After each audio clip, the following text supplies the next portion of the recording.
Pour vous, c'est les gardiens et gardiennes qui sont déguisés en panda pour aller branler les pandas. Non. Ou alors il y a des cris de femelles excitées. Parce qu'on peut parler de passion métier dans ces cas-là. Ceci est un nouveau générique. Oh waouh. Christo et Adri vous souhaitent toujours la bienvenue. Et on les embrasse. Bonjour à toutes et à tous, soyez les bienvenus. Vous écoutez le podcast de Christo et Adri. Comment ça va, Christo? Ça va super et toi, Adri? Bah oui, c'est une comédie musicale, on est parti. Ça va super et toi? Mais qui recevons-nous aujourd'hui? Prends tes popcorn et installe-toi. Une séance de cinéma, parfait, j'adore. Attention, ça va commencer. Oh non, il y a encore un grand qui s'est assis devant moi. Je vais rien voir du film. Le gars doit faire 2 mètres au moins. Moteur, ça tourne, action! Musique d'ambiance.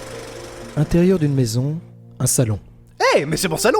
2 individus sont chacun positionnés dans un fauteuil, derrière un micro. Ils patientent. Oh, c'est nous. Et qu'est-ce qu'on attend? Pourquoi il se passe rien? Tu as raison, il faut ajouter une petite ambiance. Une pluie vient perturber la scène. Ah, mais non, mais il pleut dans mon salon maintenant. Ça va bousiller le matos. Attends, stop. Extérieur jour! Extérieur jour! Les 2 comparses se retrouvent dans le jardin, sains et saufs, au sec. Ils se dirigent vers le repère de leur invité. Travelling vers l'entrée. On entend la chanson d'un groupe de métal.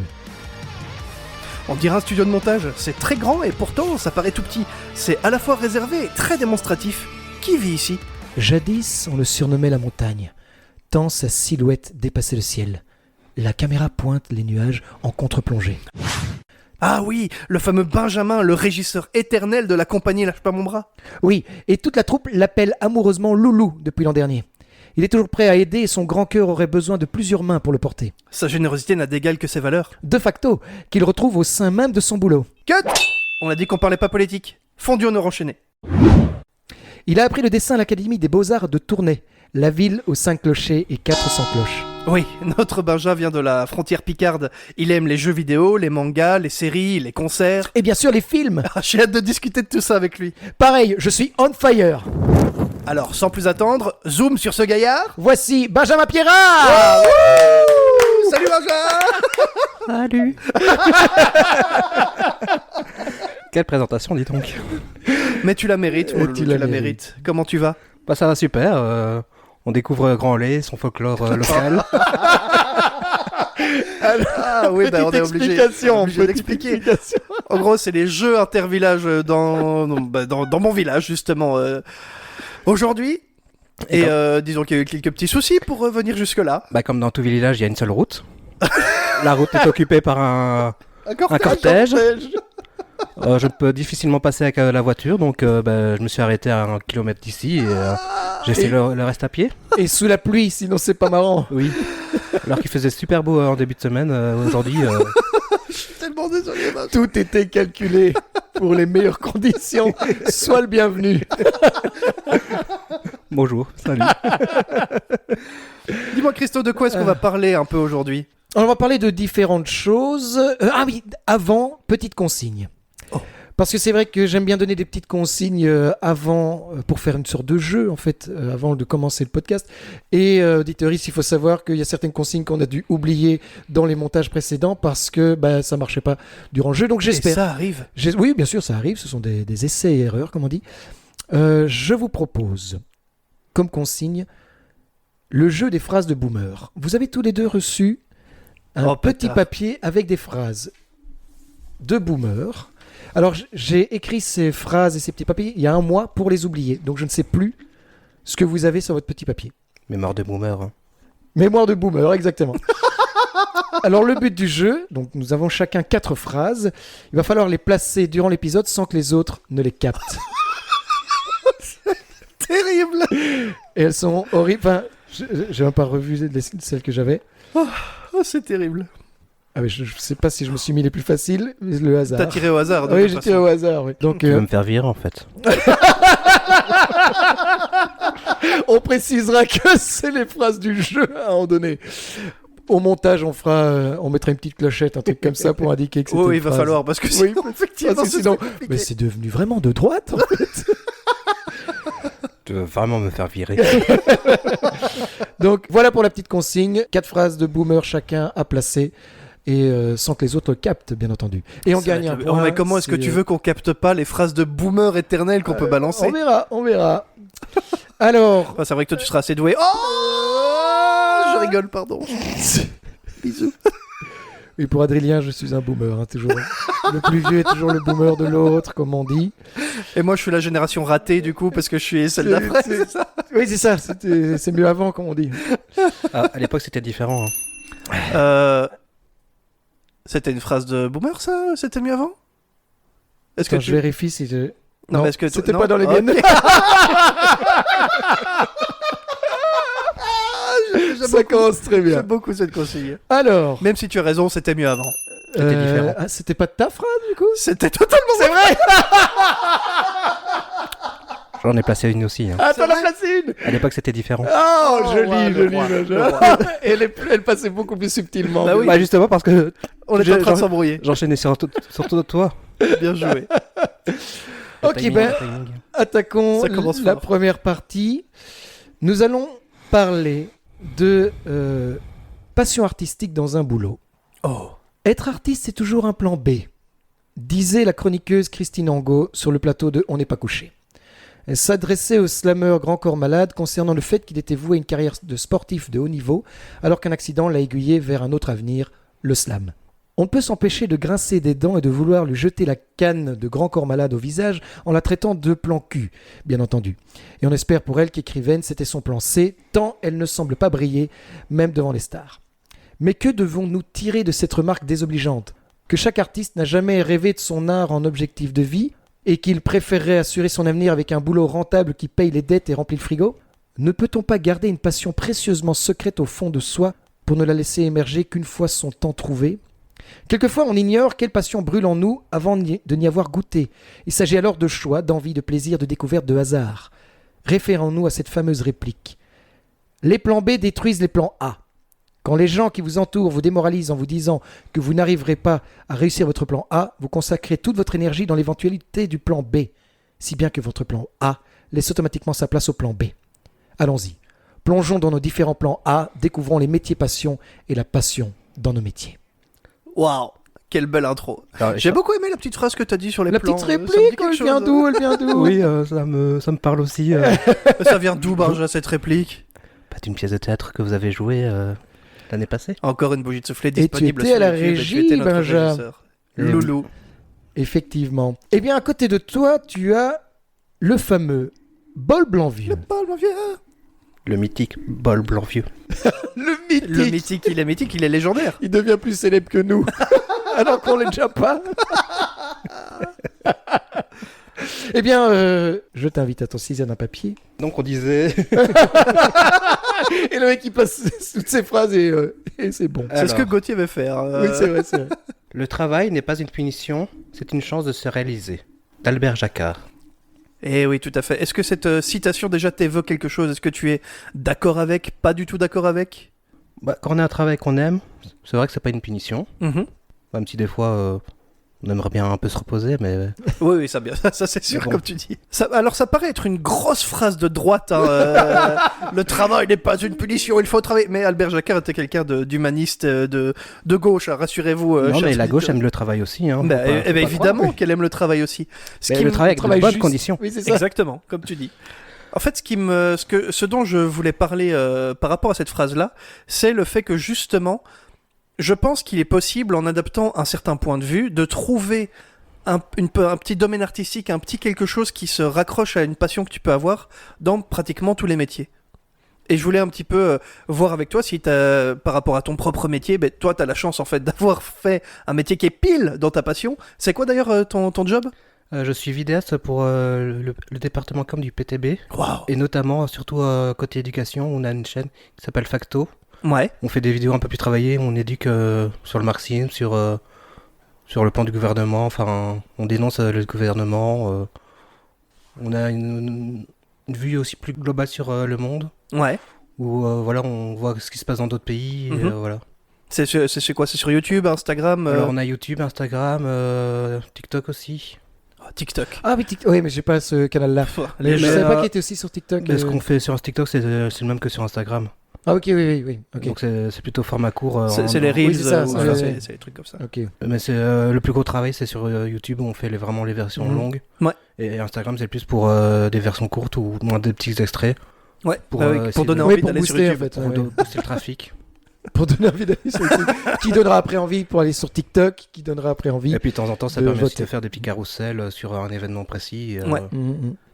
Bah alors du coup, peut-être que la question, on peut la tourner dans l'autre sens en ce qui te concerne, puisque toi tu vis de ton métier passion. Est-ce que tu arrives toujours à en profiter dans le privé ? Ou est-ce que maintenant, comme tu fais ça à longueur de journée, dans le privé, t'as plus envie de te détacher de ça et de faire autre chose ? De faire du montage ?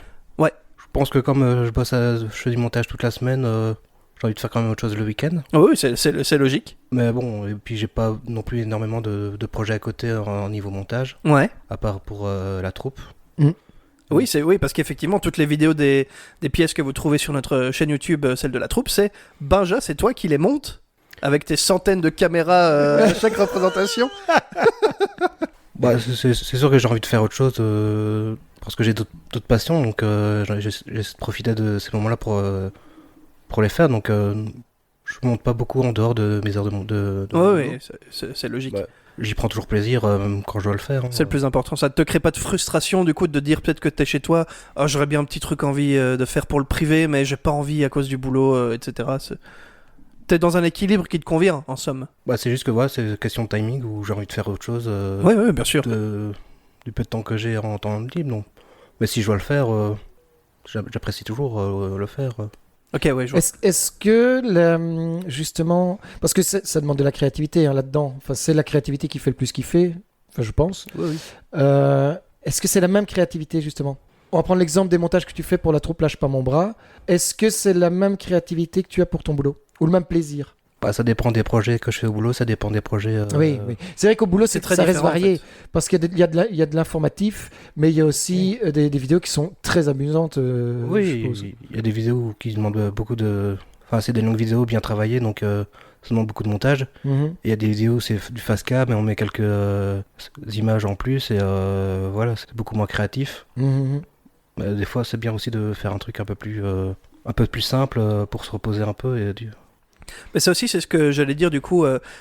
Toi, c'est très précis puisque ton boulot, c'est ta passion, mais même d'un point de vue plus global au niveau des métiers, j'ai l'impression de mon expérience personnelle, en fait, que même si un métier n'est pas exactement ta passion ou que tu vas pas retrouver pile poil ta passion dedans, la mienne, c'est le théâtre, voilà, je n'interprète pas de rôle au boulot.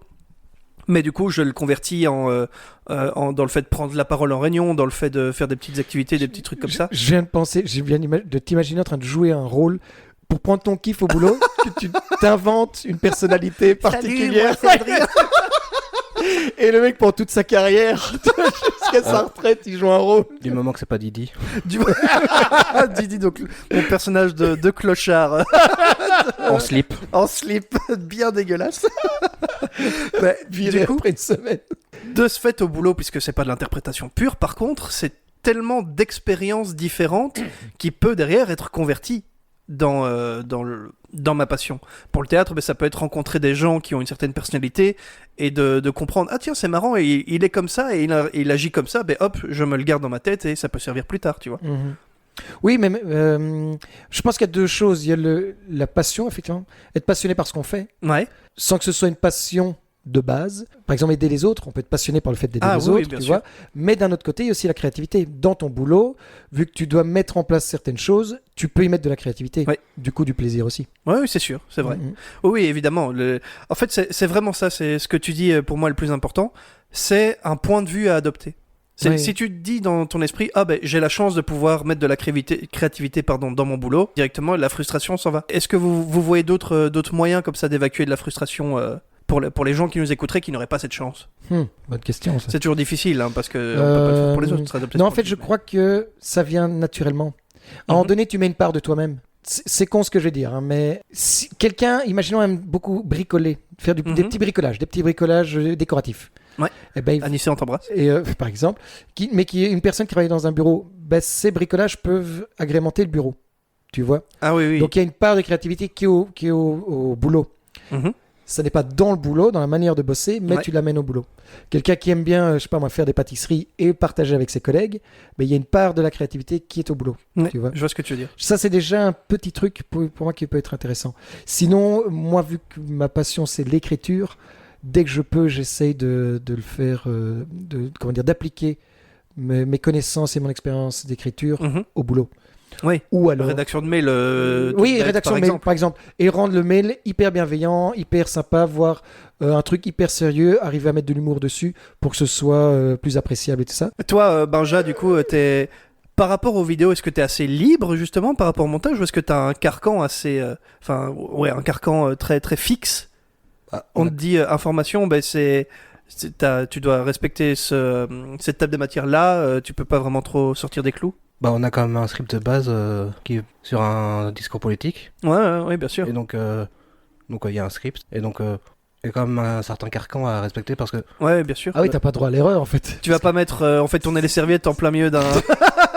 Non, mais je veux dire, c'est vrai que, comment dire, si vu que tu dois retranscrire un discours en soi, enfin le message d'un discours, tu peux pas prendre trop de liberté au risque de perturber le discours, voire le changer, l'information transmise. Quoi. on a un briefing politique qui est précis et les termes des fois sont précis. Oui, c'est ça. Un terme ne veut pas dire la même chose et pour nous c'est quand même important de Parce que sinon, il peut d'utiliser y avoir les une bons- répercussion. les bons mots. Oui, c'est ça. Donc Ouais, il y a quand même un carcan. Après, moi je suis comme en dernière partie, je suis au montage, donc le script qui est écrit par quelqu'un d'autre. Mhm. Tu mets en forme en fait, toi, Voilà. finalement. Enfin, d'abord il y a le briefing politique qui est précis. Il y a Ouais. un script sur ce briefing où là on peut se permettre des libertés. Mhm. Après il y a encore le tournage où quelqu'un filme avec des plans et tout ça. Ouais. Moi j'arrive à la fin au montage où voilà, j'ai les plans que j'ai. On peut toujours arranger, retirer des parties, tout ça. Ouais. Mais oui, il y a un carcan d'office.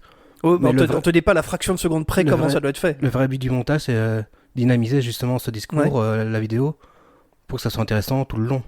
Ouais, bien sûr. Parce qu'il y a beaucoup de gens qui regardent 30 secondes et puis oh c'est chiant. Oui, c'est ça. Tu dois captiver Ouais, le. c'est horrible de dire ça, mais c'est vrai. Et les jeunes, c'est de plus en plus comme ça. J'ai l'impression où ils savent plus regarder des longues vidéos et donc il y a toujours cette recherche dans le montage. Ça, c'est TikTok. Hein. C'était de tes- Non, c'est pas une mauvaise phrase. C'est pas une mauvaise phrase de boomer, mais c'était un piège du coup. Mais- Oh, moi je vais te dire TikTok. Non, mais on est toujours dans cette recherche de dynamiser le plus la vidéo pour que les gens restent. Oui, Parce que pour nous, le plus important, c'est que les gens comprennent le message et ils veulent changer les choses parce qu'ils sont contre le gouvernement, ils sont contre tout ça. Oui, bien c'est ça, sûr. t'as des ennemis, les ennemis, oui, Des c'est des détracteurs. rivaux en tout cas, les autres parties qui vont se servir de la moindre faille, de ah tiens là, dans ce montage-là, on pourrait réinterpréter ça. C'est la politique aujourd'hui, ça. Hein. Ouais. C'est Et terrible. du coup, tu as une censure, enfin des vérificateurs, un truc comme ça dans Oui, le travail que tu fais on a toujours des gens qui regardent les vidéos et qui disent ah bah ça on comprend pas trop bien ou ça c'est mal expliqué ou alors on s'éparpille trop sur le sujet donc oui on a toujours quelqu'un qui vérifie. Et à ce moment-là, du coup, est-ce Mais que c'est toi- déjà vérifié par rapport au script de base donc Oui, c'est ça. à chaque Il y a quand étape même un c'est vérifié quoi. Mais c'est logique, comme disait, par rapport à ton boulot, c'est logique qu'il y ait autant de vérifications, quoi. Mais est-ce que ça atténue ton côté passionné ou pas? Non, Ou c'est juste ça, mais juste un cadre Non, en fait. c'est un cadre. Mais c'est un Et cadre et puis la créativité vient aussi des fois de la restriction. Tu vois, tu dois faire tel truc dans telles conditions, ça peut booster la créativité alors que si tu avais les mains libres, tu ferais peut-être un truc un peu plus Ouais, banal. ouais, je vois. Plus on te donne de liberté aussi, moins comment dire, ta créativité peut cibler quelque chose en particulier. C'était là, fais ce que tu veux. Ah merde, attends, je démarre où, je fais quoi? Alors que là, tu as déjà une base, tu fais ok, là je vais pouvoir peaufiner pour être plus créatif, quoi. Et tu continues à apprendre et à développer ta passion avec le montage ou bien c'est plus tu fais et puis tu sais faire et donc voilà. Non, j'apprends toujours à ce que ce soit plus dynamique, à trouver des effets qui sont cool, Ok. qui va aider à améliorer la vidéo. Non. Tu te pas- développes quand même toujours quoi. Ouais, oui. Ouais, tu trouves un chouette effet graphique, un chouette effet sonore et C'est important pour continuer à garder un petit peu j'allais dire la passion, mais c'est pas vraiment le bon terme, pour garder un peu de fun et De d'appréciation, fraîcheur, de fraîcheur, c'est un meilleur terme, merci. Dans ton Oui. boulot, j'imagine. oui, parce que sinon, comme on a beaucoup de séries à chaque fois, et qu'on fait plusieurs épisodes, si on change pas un peu de temps en temps. Il y aurait une redondance. Tiens, et d'ailleurs, est-ce que tu as déjà ta patte? Tu vois, tu te dis à toi-même, tiens, cet effet de montage ou quoi? Ça, c'est Loulou, ça. Ça, c'est Loulou. Bon, c'est pas très auditif ce que je pose comme question, mais tu vois ce que je veux dire? Bah, je sais pas si j'ai vraiment une patte. On le saura plus tard dans 10 ans qu'on dira... Il cache à chaque fois un loulou écrit en lettres quelque part sur l'image. Non, mais... Ou une photo de bite. Directement. Hyper bien. Ça, il le fera que si un jour il travaille pour un parti de droite en montage. Jamais. Oh non, Une jamais. grosse bite sur le front de ce grand connard de Georges-Louis Boucher. Voilà, Après, et ça ne sera pas coupé au montage. Oups. Après, il y a aussi, en fait, à mon taf, donc le PDB, c'est un parti national, donc on a tout un côté flamand et tout un côté francophone. Ah oui. Ouais. Et donc, toute la communication se fait dans les deux langues. Mhm. Et donc, moi aussi, à Facto, on a aussi une chaîne française, une chaîne néerlandaise. Ouais. Donc, on est quand même deux vidéastes dans l'équipe. Toi, partie francophone et ton collègue partie néerlandophone De temps ou en pas temps, je suis forcément aussi néerlandais, mais Ah ouais, ok. principalement, je suis comme plutôt côté français, mais Ouais. ça m'arrive de faire côté néerlandais. Donc, on a essayé aussi de respecter que les deux vidéos soient plus ou moins équivalentes au niveau. Il peut pas y avoir un style ultra marqué d'un côté et de l'autre, ça doit être relativement pareil. Ouais. Il y a des effets que je reprends de mon collègue, il y a des effets qui reprennent de. Ah, un c'est travail cool ça. d'équipe. Ah, c'est Oh là là, ils Ça m'ont peut fait être des génial top de plats de faire. montage. Ok. Dans les deux langues. Et des fois, je propose un montage, il propose un montage, et on trouve que le sien ou le mien est mieux, et donc Vous adaptez on adapte dans les deux. Ah, c'est hyper Putain, cool, c'est ça. cool ça. Bon, en tout cas, on essaye un maximum que les deux vidéos se ressemblent sur le fond et sur la forme. Ah, c'est cool, j'imaginais pas que c'était... Je pensais que t'étais plus à bosser un peu dans ton coin, à faire des trucs et puis à les faire valider et puis ok, suivant. Mais ça a l'air plus quand même... T'es plus impliqué avec les autres que je pensais. Dans la partie Facto, on est vraiment une petite équipe de 7-8. En plus, on est dans le même bureau, donc c'est vraiment un travail d'équipe. Est-ce que on enchaînerait sur le petit papier On peut suivant? tout à fait enchaîner Voilà. sur le petit papier Je numéro t'invite- 2. Prendre un autre petit papier. Je ne crois pas au destin ni à la prédétermination, mais au choix. Je crois que chacun choisit d'être la personne qui il est. James Frey, Endgame, tome 1, l'appel. Bouquin que j'ai lu. Hein. Oh bah tiens, quel hasard. Bah dis donc. Tiens. Bah, c'est fou, ça a été Hyper hasardeux. Est-ce que t'as été voir ma bibliothèque ou pas? Il s'est introduit chez toi. Peut-être. Il a vu le livre. Hyper sur ta difficile table. d'arriver chez toi d'ailleurs pendant que tu dors. Mais non. Ouais, parce qu'il y a un cortège de jeux intervillages à Bruxelles. Bon mais que Ouais, pas qu'une route. Hein. t'inspire cette phrase, mais dans le contexte de la passion par le métier. Ou le métier par la passion. Parce que bien sûr, dans le cas du bouquin, on parle pas à ce moment-là forcément de passion. Mais ce que je veux dire par là, je vais plutôt aiguiller. Ce que je veux dire par là, c'est que je vais faire une sous-question. À quel moment tu t'es rendu compte que ta passion actuelle, qui en est un métier maintenant, était la passion vers laquelle tu voulais te diriger et du coup vers le métier? Donc, comme vous l'avez introduit, j'ai fait mes études aux Beaux-Arts au début, parce que je voulais faire à la base de la BD. Mais bon, j'étais pas assez bon en dessin, donc j'étais en option dessin plutôt qu'en BD. Et donc, en fait, on a des stages internes pendant les 3 premières années. Et on avait un cours de cinéma avec Philippe de Pierrepont. Et lui, il voulait faire un long métrage à ce moment-là. Donc, la condition pour qu'il s'absente pour son long métrage, c'était qu'il prenne des étudiants de l'école Bien joué. pendant les stages. Donc, moi, j'avais déjà fait deux stages internes à l'école. Et moi, je me dis, oh putain, ça peut être intéressant d'aller sur un long métrage. Donc, on avait soit aller sur le tournage, soit aller pendant 2 semaines au montage. Devine ce que j'ai choisi. Le tournage. Ah, j'ai Non. pas compris. Donc j'étais pendant 2 semaines voir le montage. Et, Génial. Putain, N'empêche. c'est trop bien. Enfin, à ce moment-là, je connaissais pas du tout le montage, je connaissais pas du tout les programmes, donc j'étais juste là en train de regarder le monteur faire et les discussions que Philippe avait avec son monteur, qui s'appelait aussi Philippe. Ça devient compliqué là. Ça devient- Et donc Phil a dit à Philippe. Et donc, Philippe. ouais, moi pendant 2 semaines j'étais là et on discutait un peu sur le montage et au niveau technique j'y connaissais rien du tout. Donc je me dis, ouais, franchement c'était vraiment une chouette expérience, c'est vraiment un chouette métier. Pourquoi pas? Donc ouais, j'ai commencé tout doucement à réfléchir parce que les beaux-arts, niveau débouchés, Ouais. c'était compliqué on va dire. Soit il faut aller faire des concours et avoir de la chance, soit devenir prof ou Grand classique de ces écoles d'art. Et puis, là, je suis arrivé en première master aux Beaux-Arts. Et je savais que je voulais faire ça après, donc, comme étude. Et donc, pendant tout un an, j'ai lu des bouquins sur le cinéma, qu'on préparait pour l'année d'après. Puis après, voilà, j'ai fait mes études. T'aimais déjà beaucoup le cinéma avant cette expérience-là, ou c'était plus comme ça Bah, j'ai grandi dans une maison où il y avait plein de VHS et plein de BD, donc Ok, oui, donc j'ai forcément. toujours été Baigné là-dedans, baigné quoi. là-dedans. Donc, Ouais.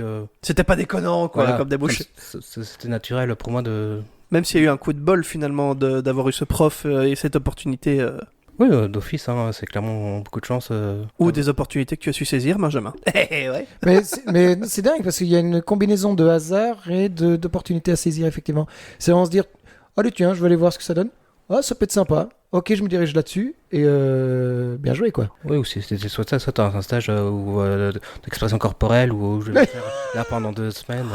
C'est un peu mon rêve de devoir faire de l'expression corporelle pendant Bah, 2 j'ai eu un semaines. cours d'expression corporelle. Bah, c'était bien, mais j'avais envie d'autre chose pour mes stages. Que de Ouais, faire, je comprends. C'était tellement ton truc. Mais donc, ouais, j'ai voulu tester autre chose et il y a eu cette opportunité pour ce long métrage. Mhm. Et voilà. Puis ça a découlé sur mon envie d'être monteur. Et après ça, petit à petit, comment t'as pu le mettre en pratique? T'as pris des petits projets à gauche à droite, ou t'as essayé un peu chez toi tout seul au début, ou... Bah, le premier montage que j'ai fait, c'était un pote qui a fait de l'animation. Ouais. Et donc il avait besoin de quelqu'un pour il avait fait tous les dessins. Mhm. Il fallait juste Mettre en forme. mettre en animation. Ouais. Et puis après c'est beaucoup de débrouille, tout le programme Mhm. Tu testes et par-ci tu par-là. testes et voilà. C'est beaucoup d'autodidacte. Enfin, Autodidacte, ouais. de mon côté en tout cas c'était beaucoup comme ça parce que donc j'ai été faire audiovisuel à l'INRACI, moi anciennement INRACI, maintenant c'est la Haute École Libre de Bruxelles, il est Prégogine. Mhm.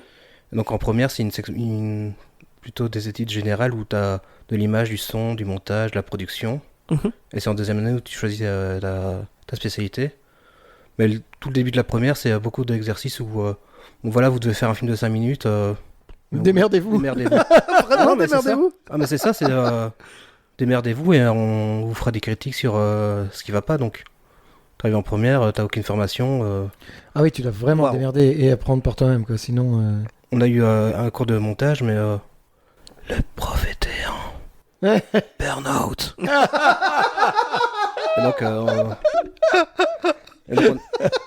Et donc, on a eu peut-être eu 4 heures de cours théoriques sur toute l'année de montage. Donc, bon. Ah, alors. À un moment donné, t'apprends pas. Movie Maker. Oui, c'est ça.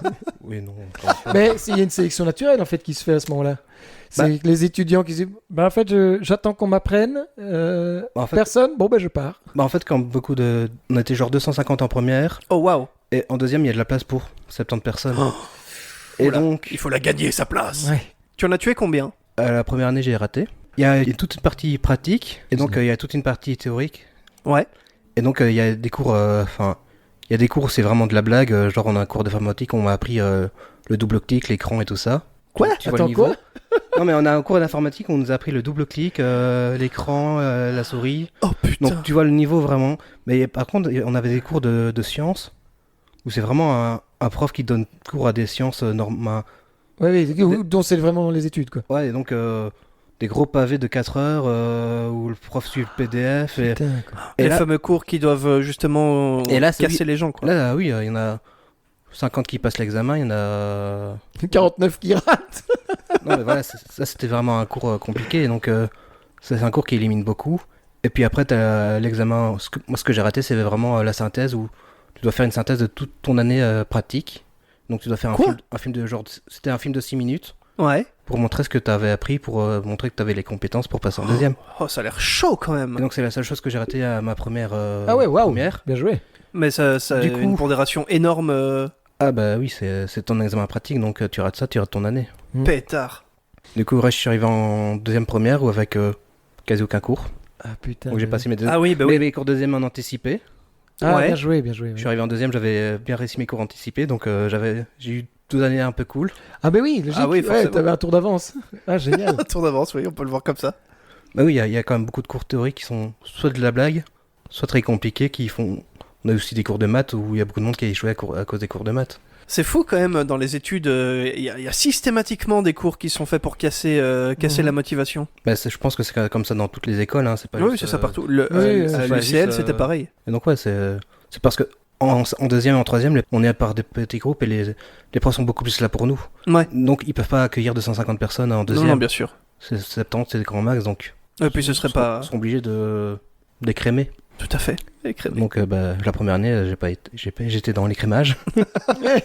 Ça t'a permis de revenir et d'être plus affiné derrière. Et oui, on est dans le champ lexical du fromage. Faites du bruit. Très bien celle-là. Je suis désolé. Faites du bruit. Désolé. C'est tellement une blague de boomer.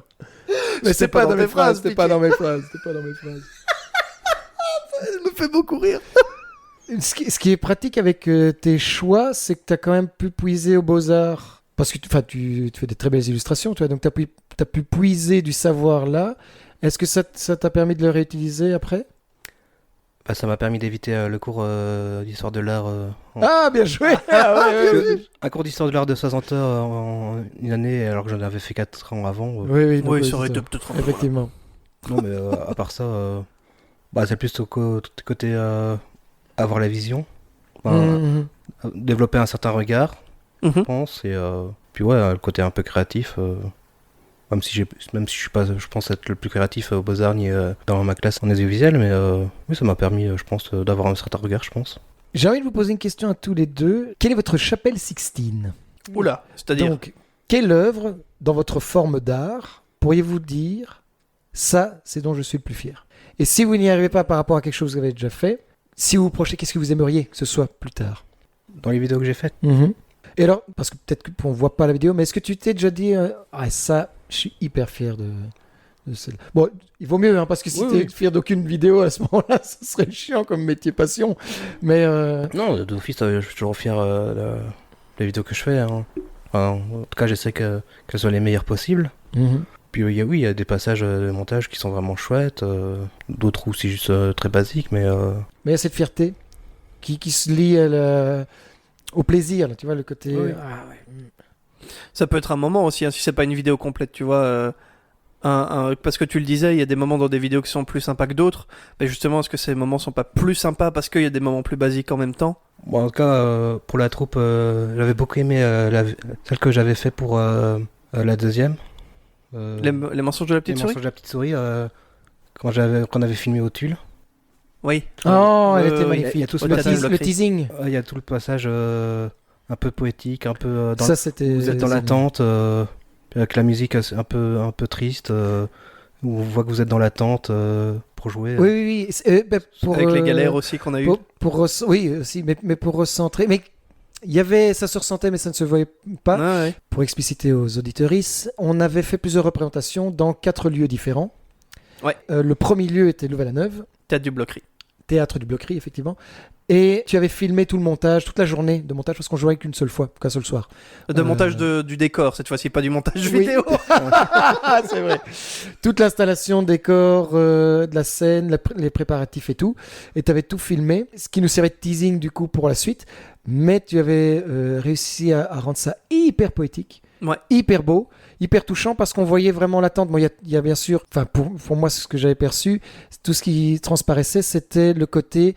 ça fait 5 mois qu'on prépare ce projet, et là on va la jouer pour la première fois devant un public, et donc tu as vraiment toute cette attente de chacun où on se pose, où on refait quelques scènes, on corrige 2-3 trucs, on prépare, et tu avais réussi à capter tous ces petits éléments, et c'est vrai que ce teasing est super beau, quoi.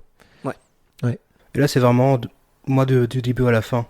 C'est pas comme au boulot où j'ai juste la partie montage, alors que là c'est vraiment du début à la fin où... Tu t'es fait ton propre script, t'as pris les images. Voilà, donc... Oui, c'est ça. C'est vraiment ça. Tu savais ce que t'allais en faire. Pas du tout. Ah non, même pas. Ça t'est venu comme ça ? Ok. J'ai filmé tout ce que je pouvais cette journée-là. Et puis, c'est avec les rushs que tu t'es dit. Je me dis, moi j'aime toujours raconter une petite histoire. Ah, chouette. Et donc je me dis, tiens, il y a ces passages-là, et puis il y a ces passages touchants, et il y a vraiment cette attente où vous attendez que les gens arrivent, et Puis il y a le petit geste d'attention d'Adrien vers Max. Ouais, c'est ça, la petite main sur l'épaule. C'est vrai. Toi qui es en train de regarder les acteurs comme peut-être les metteurs en scène, à les diriger. Enfin, sinon aussi pour encore une bougie de soufflet, les petits pipes Valduc. Ouais. Ah ouais. Ça, je crois pas qu'elles soient sur YouTube. Elles sont Si. tout y est. Tout est sur YouTube, Ok. j'ai vérifié. En tout cas, sur Facebook. C'est sur Facebook, sur la page de la compagnie, effectivement, c'est sûr, dans l'onglet vidéo. YouTube, ça je sais pas, mais Facebook c'est sûr. Je vérifie. Donc, Ça aussi, c'est Oui, évident. tout est sur donc, YouTube. Tout sur ça YouTube. c'est Christo qui avait l'idée de départ, mais après la mise en scène. Ouais, mais j'ai juste donné ouais. 2-3 éléments et t'as tout, Ouais, mais après voilà, tout tout rendu ce ça que- magique. la mise en scène, toute la direction artistique de la vidéo, Mhm. l'effet un peu 80, Ouais, ouais, ça à va être fond. super. la voix un peu. Tout ça- Le nom de la page, du coup, sur YouTube, c'est Lâche pas mon bras. Tout simplement. Le logo, c'est un fond noir avec deux mains qui se serrent le poignet. D'où le. D'où le Lâche pas mon bras. bras. Ça a été préparé. Non, hasard de dingue. On avait 2 mains et on sait pas ce qu'on en a fait. Donc ouais, ça c'est des projets où de bout en bout c'est un peu moi, donc j'en suis assez fier. C'est même totalement toi. Ah oui, c'est totalement toi. Et c'est aussi pour ça hein, qu'on a une confiance aveugle, ce qui est assez bizarre, une confiance aveugle alors qu'on te réclame de l'image. Mais bon, on a une Oh là là, confiance c'est paradoxal ici. aveugle en ton travail parce qu'on est chaque fois émerveillé et vraiment mais comme on te l'a déjà dit et qu'on te l'a répété au boulot, le magicien du montage quoi. Oui. C'est lui. C'est le C'est magicien lui. du montage. Et toi, Adrien, ta chapelle Sixtine? Bah écoute, j'y réfléchissais pendant, mais je pense que une chance que j'ai, c'est que j'ai l'occasion que chaque nouveau projet qu'on fait avec la compagnie ait ma nouvelle chapelle Sixtine. Ah, chouette. J'ai ce sentiment de progression chaque année. D'un point de vue strictement jeu, j'ai quand même beaucoup aimé Dodorlon cette année-ci. Hein, Mhm. que vous découvrirez si vous ne l'avez pas vu bientôt en vidéo également sur la même chaîne YouTube qu'on vient de citer. Moi j'ai vraiment énormément kiffé l'interprétation, sinon d'un point de vue global, ouais. Maintenant encore une bougie de soufflet, c'est tellement un florilège explosif de toute la compagnie que ce serait peut-être quand même bien encore une bougie de soufflet. Je vais dire ça je pense. En termes purement personnels, individuels de jeu, ce serait Dodorlon dans Il faut creuser, la pièce qu'on a jouée cette année. Mais d'un point de vue tableau global de la compagnie, c'est encore une bougie de soufflet, pour l'instant. Oui, Ah, et puis il y avait ok. aussi une ambiance particulière, ça nous a beaucoup rapprochés. Oui, effectivement. Oui, effectivement. évidemment. Moi je sens vraiment la différence entre avant et Ouais, après ouais, encore ouais, une petite soufflée où il y avait. Ça, on est d'accord là-dessus. C'est au-delà de la pièce, c'est tout le projet qui a été génial. Et c'est vrai que j'allais dire, oui, ok, tu m'as piqué ma réponse. C'est ça. Mais Christo, quelle est ta chapelle Sixtine Non, mais c'est vrai, c'est que je combine vos réponses par rapport Oh là là, quel talent. à encore une bougie de soufflet. Du vol, tout simplement. J'ai kiffé toutes les créations. Là, si on est dans la création théâtrale ou projet théâtraux plutôt, j'ai kiffé tous les projets théâtraux ou la grosse majorité pour lesquels j'ai bossé ou dans lesquels j'ai bossé plutôt. Mais encore une bougie de soufflet est vraiment un immense kiff. J'ai encore regardé cette semaine une partie. Oui, parce Du qu'en fait, film. dès que je vais regarder un truc, le problème c'est que tu lances la vidéo et après t'es Oh, pris dedans, t'es pris dedans. Je sais à combien 6 visionnages, je pense, depuis qu'elle est sortie. Et c'est vrai qu'on en avait discuté, Adri, c'est que chaque œuvre théâtrale, du moins, je suis hyper critique envers moi-même, Mhm. et c'est jamais assez bien. Quand je regarde à nouveau, c'est jamais assez bien, j'aurais dû changer cette mise en scène, j'aurais dû corriger tel jeu, quoi que ce soit. Et encore une bougie de soufflet, c'est la seule pièce sur laquelle j'ai beaucoup moins ça. Et je suis vraiment, je l'ai encore eu cette semaine en voyant les images, putain, ça a bien marché, et si on devait le refaire, il faudrait Mhm. le refaire comme ça. C'est vrai Vraiment, que je vois pas ce c'est- qui devrait être changé. Hein. Ouais, C'est beau. c'est beau. C'est magnifique. Donc pour l'instant, c'est ma chapelle Sixtine. Waouh. Mais Et c'est mérité. C'est mérité pour nous tous. C'est notre Oh. projet. Oui, bah parce que c'est notre. non, vraiment pas. Mais j'aimerais, je crois plus tard, si je pensais une chapelle Sixtine à l'avenir, j'aimerais beaucoup que ce soit un bouquin, ma chapelle Sixtine, Oh. pour qu'il y ait ce côté un peu plus accessible. Parce que le théâtre n'est, comment dire, a cette part éphémère, même Oui, si c'est évidemment. filmé. Il y a toujours une part éphémère que le Mhm. bouquin en fait peut traverser plus facilement les âges. C'est vrai. C'est beau ce que tu dis. Je vous propose un petit jeu. Fort bien. Je vous propose un petit jeu. Le jeu des anecdotes, le jeu Alors, attends, non, je regarde le plan. Non, avant de faire le jeu des anecdotes historiques, on va faire un autre jeu. Petite parenthèse avec un petit jeu qui s'appelle Les technologies du quotidien face à l'humanité. Oh. Ah. Tu prépares tous les onomatopées et après on verra au montage. On garde tout, bien sûr. Bien entendu. Oh waouh. C'était magnifique. Si vous avez l'impression d'avoir raison, vous avez raison. Isaac Asimov, Le cycle de fondation, tome 5. Benja étant un grand fan de science-fiction et plus précisément d'Isaac Asimov, et Adrien un fan des technologies du confort, je me C'est suis vrai. dit que ce serait intéressant d'en discuter au sujet des technologies de ces dernières années, ainsi que celles nées des romans SF. Je vous propose pour cela un petit jeu.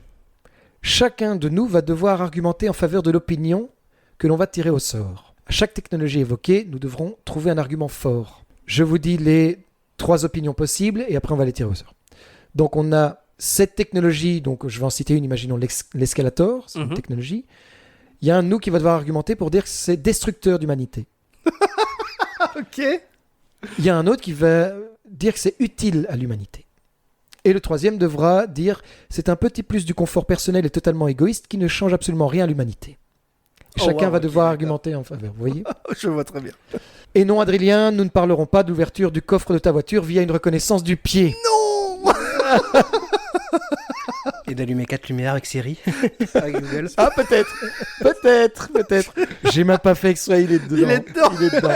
Parce que j'utilise effectivement ça pour allumer mon salon. Ça va. Alors, Ça va Benja, je te demande un chiffre entre 1 et 3.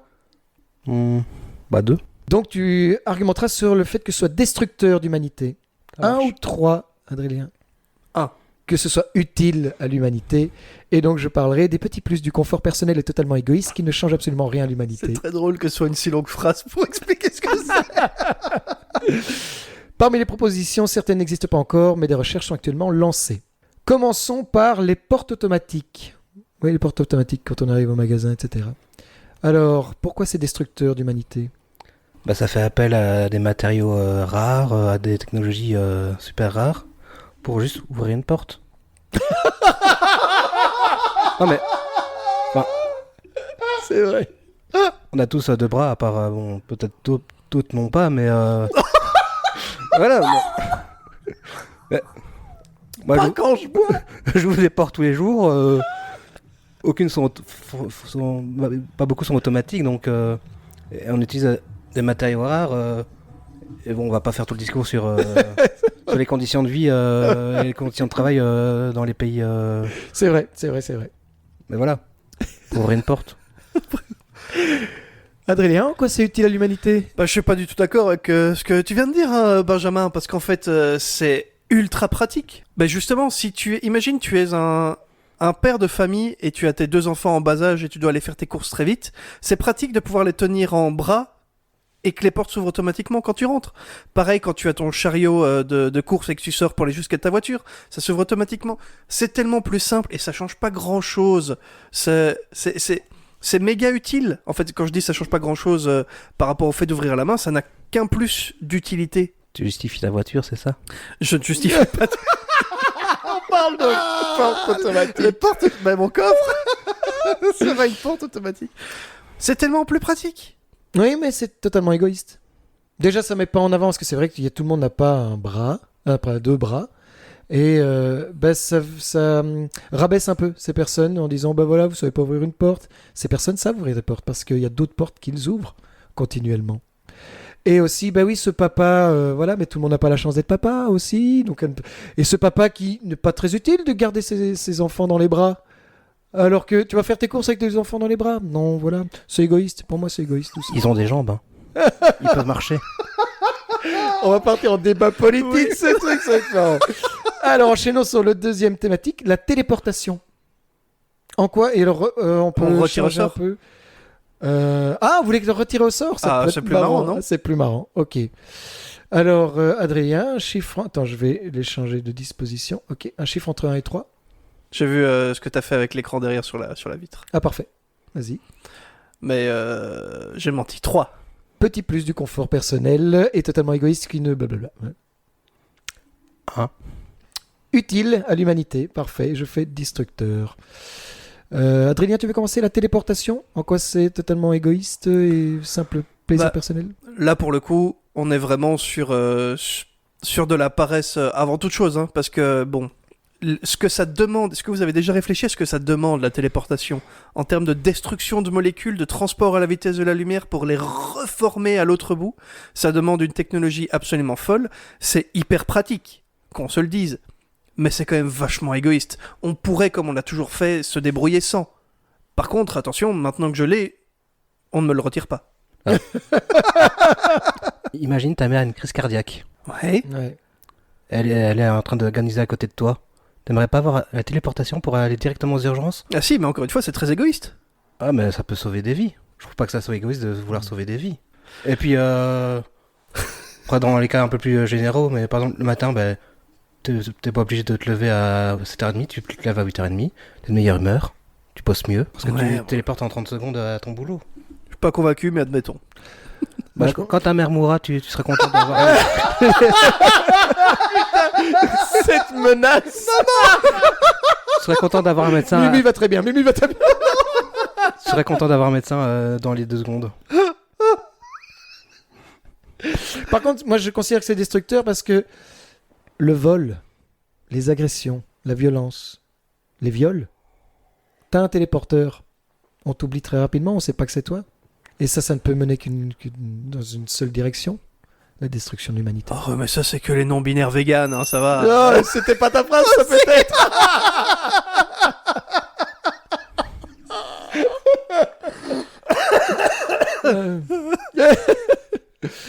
Alors, changeons avec Adrien Destructeur, moi utile et toi petit confort personnel égoïste. Fort bien. Sur la montre connectée pour payer sans contact. Benja, tu veux commencer? Ouf.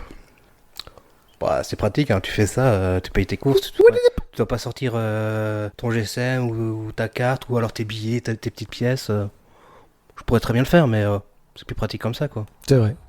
Adrien? Je pense qu'on se rend pas compte du danger, en fait, de ces montres connectées au poignet.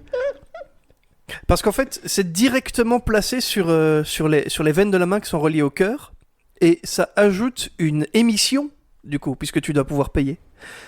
Et donc, c'est méta dangereux parce que ça produit de la radiation, en fait. Vous vous êtes jamais renseigné, mais moi je vous le dis, ça produit des radiations. Je suis devenu complotiste, ça produit des... Je vois en quelques secondes. Et c'est méta dangereux. Il y a eu des cas reconnus de montres qui explosent d'une part au moment où tu payes avec l'émission, et d'autre part des montres qui, mal programmées, débitaient l'intégralité de ton compte au magasin. Et ça qui est beaucoup plus dangereux aussi, c'est que ta main, tu peux la poser un peu n'importe où, t'es dans un bus, voilà, tu l'as sur la banquette, tu l'as sur la coudoir, dans la rue, tu te balades avec ta main en poche ou quoi que ce soit. C'est beaucoup plus facile de venir te voler de l'argent via cette technologie aussi. Ça va détruire l'humanité. Non, ils font de ces trucs maintenant, c'est incroyable, parce que tu prends le côté négatif des montres connectées. En plus, ça donne plus l'heure. C'est que j'avais vu un fait divers sur un médecin qui, dans un avion, vraiment, il y a une personne qui a fait un malaise. Donc, maman. Et c'était pas ta maman. Et il a un médecin à bord. Hein. Il a mis sa montre connectée au poignet de la personne pour avoir une vérification constante de ses pulsations. Il a pu sauver cette personne. Ouais. C'est ça que tu veux? T'as fait tes recherches avant pour chacune des technologies. Non, c'est vrai. Mais sois pas mauvais perdant à chaque fois. À chaque fois que je prépare mes jeux. Justement. Bien joué, bien joué. Mais alors que s'il y avait la téléportation, il n'y aurait pas d'avion. Le mec qui fait un contre-Kems en revenant sur un point d'avant. Si jamais j'ai glissé une de mes phrases boomer. Ah, c'est vrai? Ouais. Ah, bien joué. J'en ai glissé une tout à l'heure aussi. Hein. Pour avoir une montre. Ah, joli. Faut avoir des bras. Et donc, ça ouvrait des portes. Il est trop fort, Benjamin, c'est lui qui a gagné. C'était quoi ta phrase que tu as réussi à placer? Alors, tout à l'heure, la phrase que... Mais ça remonte déjà, hein. Ah, c'est oui. quand je t'ai fait croire que j'en avais 10 avec TikTok, j'en ai 10 je l'ai répété juste joli. après, avec dedans, c'était moi je vais te dire. Oh, joli. Et moi, je viens de lâcher. Ils font de ces trucs maintenant, c'est incroyable. Oh, bien joué, c'est vrai que ça fait peur. Juste petite parenthèse, quand je faisais la recherche pour voir un peu, parce que effectivement, donc j'avais fait une liste de tous les appareils qui soit sont nés dans la science-fiction, beaucoup d'Asimov, et ou soit sont nés dernièrement de recherche scientifique. La téléportation, c'est une recherche encore constante, qui existe encore maintenant. Ouais, je me doute. On essaye. Et alors, ce qui est assez marrant d'observer, c'est que la plupart de ces technologies et de ces recherches sont des recherches qui sont dites verticales. C'est-à-dire que c'est par éditisme. Donc, si on crée, je prends l'exemple de la téléportation, tout le monde ne pourra pas l'utiliser. Toutes ces recherches sont d'abord faites pour qu'il y ait certaines personnes qui les utilisent. Très riches. Et après, on voit, voilà, exactement. Et après, on voit. Bah Exactement. Et pareil pour le confort technologique. C'est-à-dire, c'est fait pour les personnes qui ont les moyens de s'en créer. Ce qui me permet de faire écho à un bouquin que j'ai lu qui est assez sympa de Suzanne Palmer, je ne sais pas si vous voyez, La vie secrète des robots, où dedans elle aborde justement les sociétés, parce que c'est très futuriste, c'est comment vont devenir les sociétés avec les robots dans notre quotidien, et elle aborde ce qu'on appelle le concept de rhizome. Je vais aller lire mes notes pour ne pas dire de bêtises. Donc le concept de rhizome, c'est la philosophie sociologique établie par Gilles Deleuze et Félix Guattari, qui décrit une organisation qui évolue en permanence horizontalement et est dénuée de niveaux. Donc ils prennent en illustration le gingembre, celui-ci pousse sans aucune hiérarchie symétrique ou autre forme prédéfinie. Et ça évolue en fonction de ce qu'il vit, de ce qu'il apprend et de ses forces et de ses faiblesses. Tout ça pour dire, c'est que dans son bouquin, elle vise ça, que toutes les technologies ne soient pas simplement chaque fois élitistes, mais se disent, en fait, on va évoluer en fonction des besoins, en fonction du quotidien, et toute l'organisation des sociétés se propage comme ça. Toute l'évolution est vraiment dans une continuité et plus horizontale que verticale. Et je trouvais ça hyper intéressant, surtout d'un point de vue technologique, parce que c'est pas du tout le cas actuellement, quoi. Non, en effet. Voilà. Sauf pour ma voiture.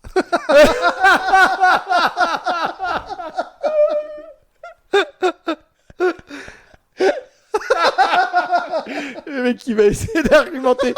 Non, ma voiture est pleine de technologie, mais c'est positif à l'humanité. Et là, regard de jugement envers Adrien. Allez, c'est le moment du jeu des anecdotes historiques. Yes! J'adore ce jeu. Pour les auditeuristes qui ne connaissent pas, je vais citer quelques anecdotes, faits divers qui sont déroulés durant l'histoire, ou encore actuellement. Il y aura 3 propositions, dont une est la bonne et 2 autres sont fausses, pour compléter le fait ou l'anecdote. Pour la première partie, je vous demande d'éliminer ensemble une des propositions, et après vous sélectionnez celle qui vous semble être la bonne.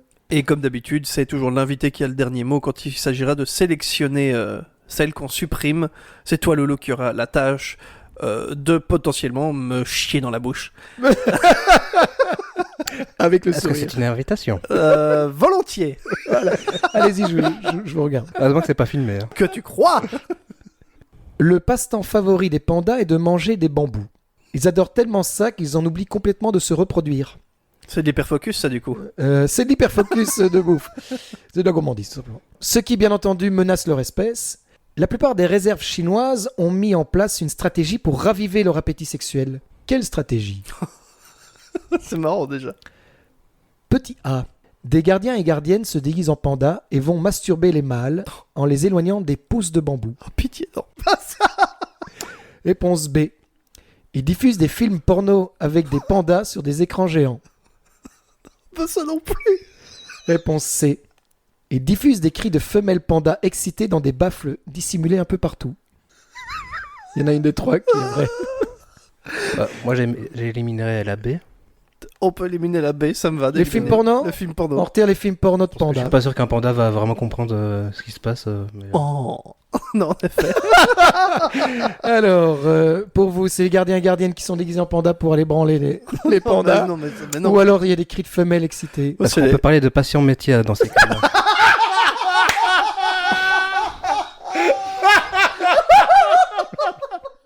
Les gardiens et gardiennes qui branlent ou alors des cris de femelles? Je vote pour les cris de femelle quand même.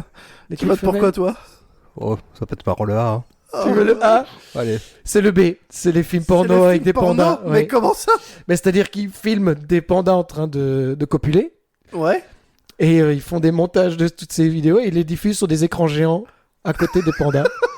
Je veux monter ça. Parce qu'on m'appelle Sixtine. Mon meilleur film, un panda. Question 2. Le Joker dans Batman a été inspiré par un personnage de roman. Mais lequel? Réponse A. Le magasin d'antiquités de Charles Dickens, paru en 1840, C'est l'histoire d'un orphelin et d'un vieil homme qui rencontrent un nain étrange déguisé en clown qui garde un magasin mystérieux. Réponse B. L'homme qui rit de Victor Hugo, paru en 1869. C'est l'histoire d'un homme défiguré qui garde un sourire permanent. Réponse C. L'ange du bizarre d'Edgar Allan Poe, paru en 1844. C'est l'histoire d'un homme qui en a marre de la crédulité de l'humanité et décide de se suicider, mais il n'y arrive pas. Ça, il me semble que je l'avais déjà entendu, mais je me trompe peut-être. Laquelle est-ce que tu éliminerais, Benja ? La première. Moi, je partais sur ça. Tu élimines Charles Dickens ? Ok, donc il reste Victor Hugo ou Edgar Allan Poe. Il me semble que c'est Victor Hugo, moi. Victor J'ai déjà Hugo. entendu ça, ça me dit quelque chose. Ouais, moi, ça me dit bien ça me dit bien. L'homme qui rit de Victor Hugo. Ouais. C'est l'homme qui rit de Victor Hugo. bien Bravo, entendu. Benja. Et le Adrien, c'est toi qui as choisi. Oh non, arrête. Moi, j'avais Et- aussi cette idée-là, mais Eh ben voilà, c'est toi. toi, t'as confirmé. Et on peut effectivement vraiment Travail d'équipe. regarder le film directement sur la page Wikipédia. Et il est assez flippant comme film. Ouais. En 2012, en Angleterre, on a retrouvé le cadavre de Richard III, roi du XVe siècle. Un test ADN a prouvé quelque chose de particulier. Mais quoi ? Oh, j'ai le regard que tu viens de me lancer me fait penser qu'il y a plein de saloperies qui arrivent là. Même pas. Dommage. Ou peut-être, en fait, je sais pas. Réponse A. Richard III était à 83% maghrébin. Son ADN prouve que ses ancêtres directs n'étaient pas d'Angleterre, mais bien du Maghreb, et principalement de l'actuelle Libye. Réponse B. La reine Elisabeth II et le prince William ne sont pas ses descendants. Ils n'ont aucun lien d'ADN en commun, ce qui voudrait dire qu'une reine aurait été volage entre-temps. Oh, Réponse C. Richard III était une personne intersexe, comme 1,7% de la population. En effet, il possédait les organes génitaux masculins et féminins. de prime abord, celle que j'enlèverais, moi, c'est la A, parce que c'est la moins fun. Il est maghrébin ? Non, Christo, non. J'avais mal ma Belgique. Il y avait rien, on est... On n'est plus chez nous. La faute des étrangers. Hein. Attention, Benjamin, tu vas te faire renvoyer ton parti. Moi, c'est celle que je dirais, c'est la A. Benjamin. Moi, je dirais ma réponse finale, ça serait la C, donc on peut virer la A ou la B. Donc, Donc on vire la A, et toi tu pars déjà sur la C. Donc Oui. il est intersexe. Bah, moi, je partirais sur la B. Je trouverais ça marrant qu'il y ait une reine volage et que du coup, là, maintenant... C'est la B. Oh, Effectivement, il y avait une reine volage parce qu'il n'y a plus aucun lien d'ADN entre le roi du 15e et les personnes actuelles. Mais du coup, À la comment ça cour. se passe? Ils se font virer et on cherche les vrais? suppose, j'espère. Bah, enfin, j'espère. ce serait pas logique sinon. Ou, non, ou on arrête simplement les rois et les reines. On voilà. coupe les Et on têtes, coupe les têtes. déjà fait en France. Ça a marché, faites-le.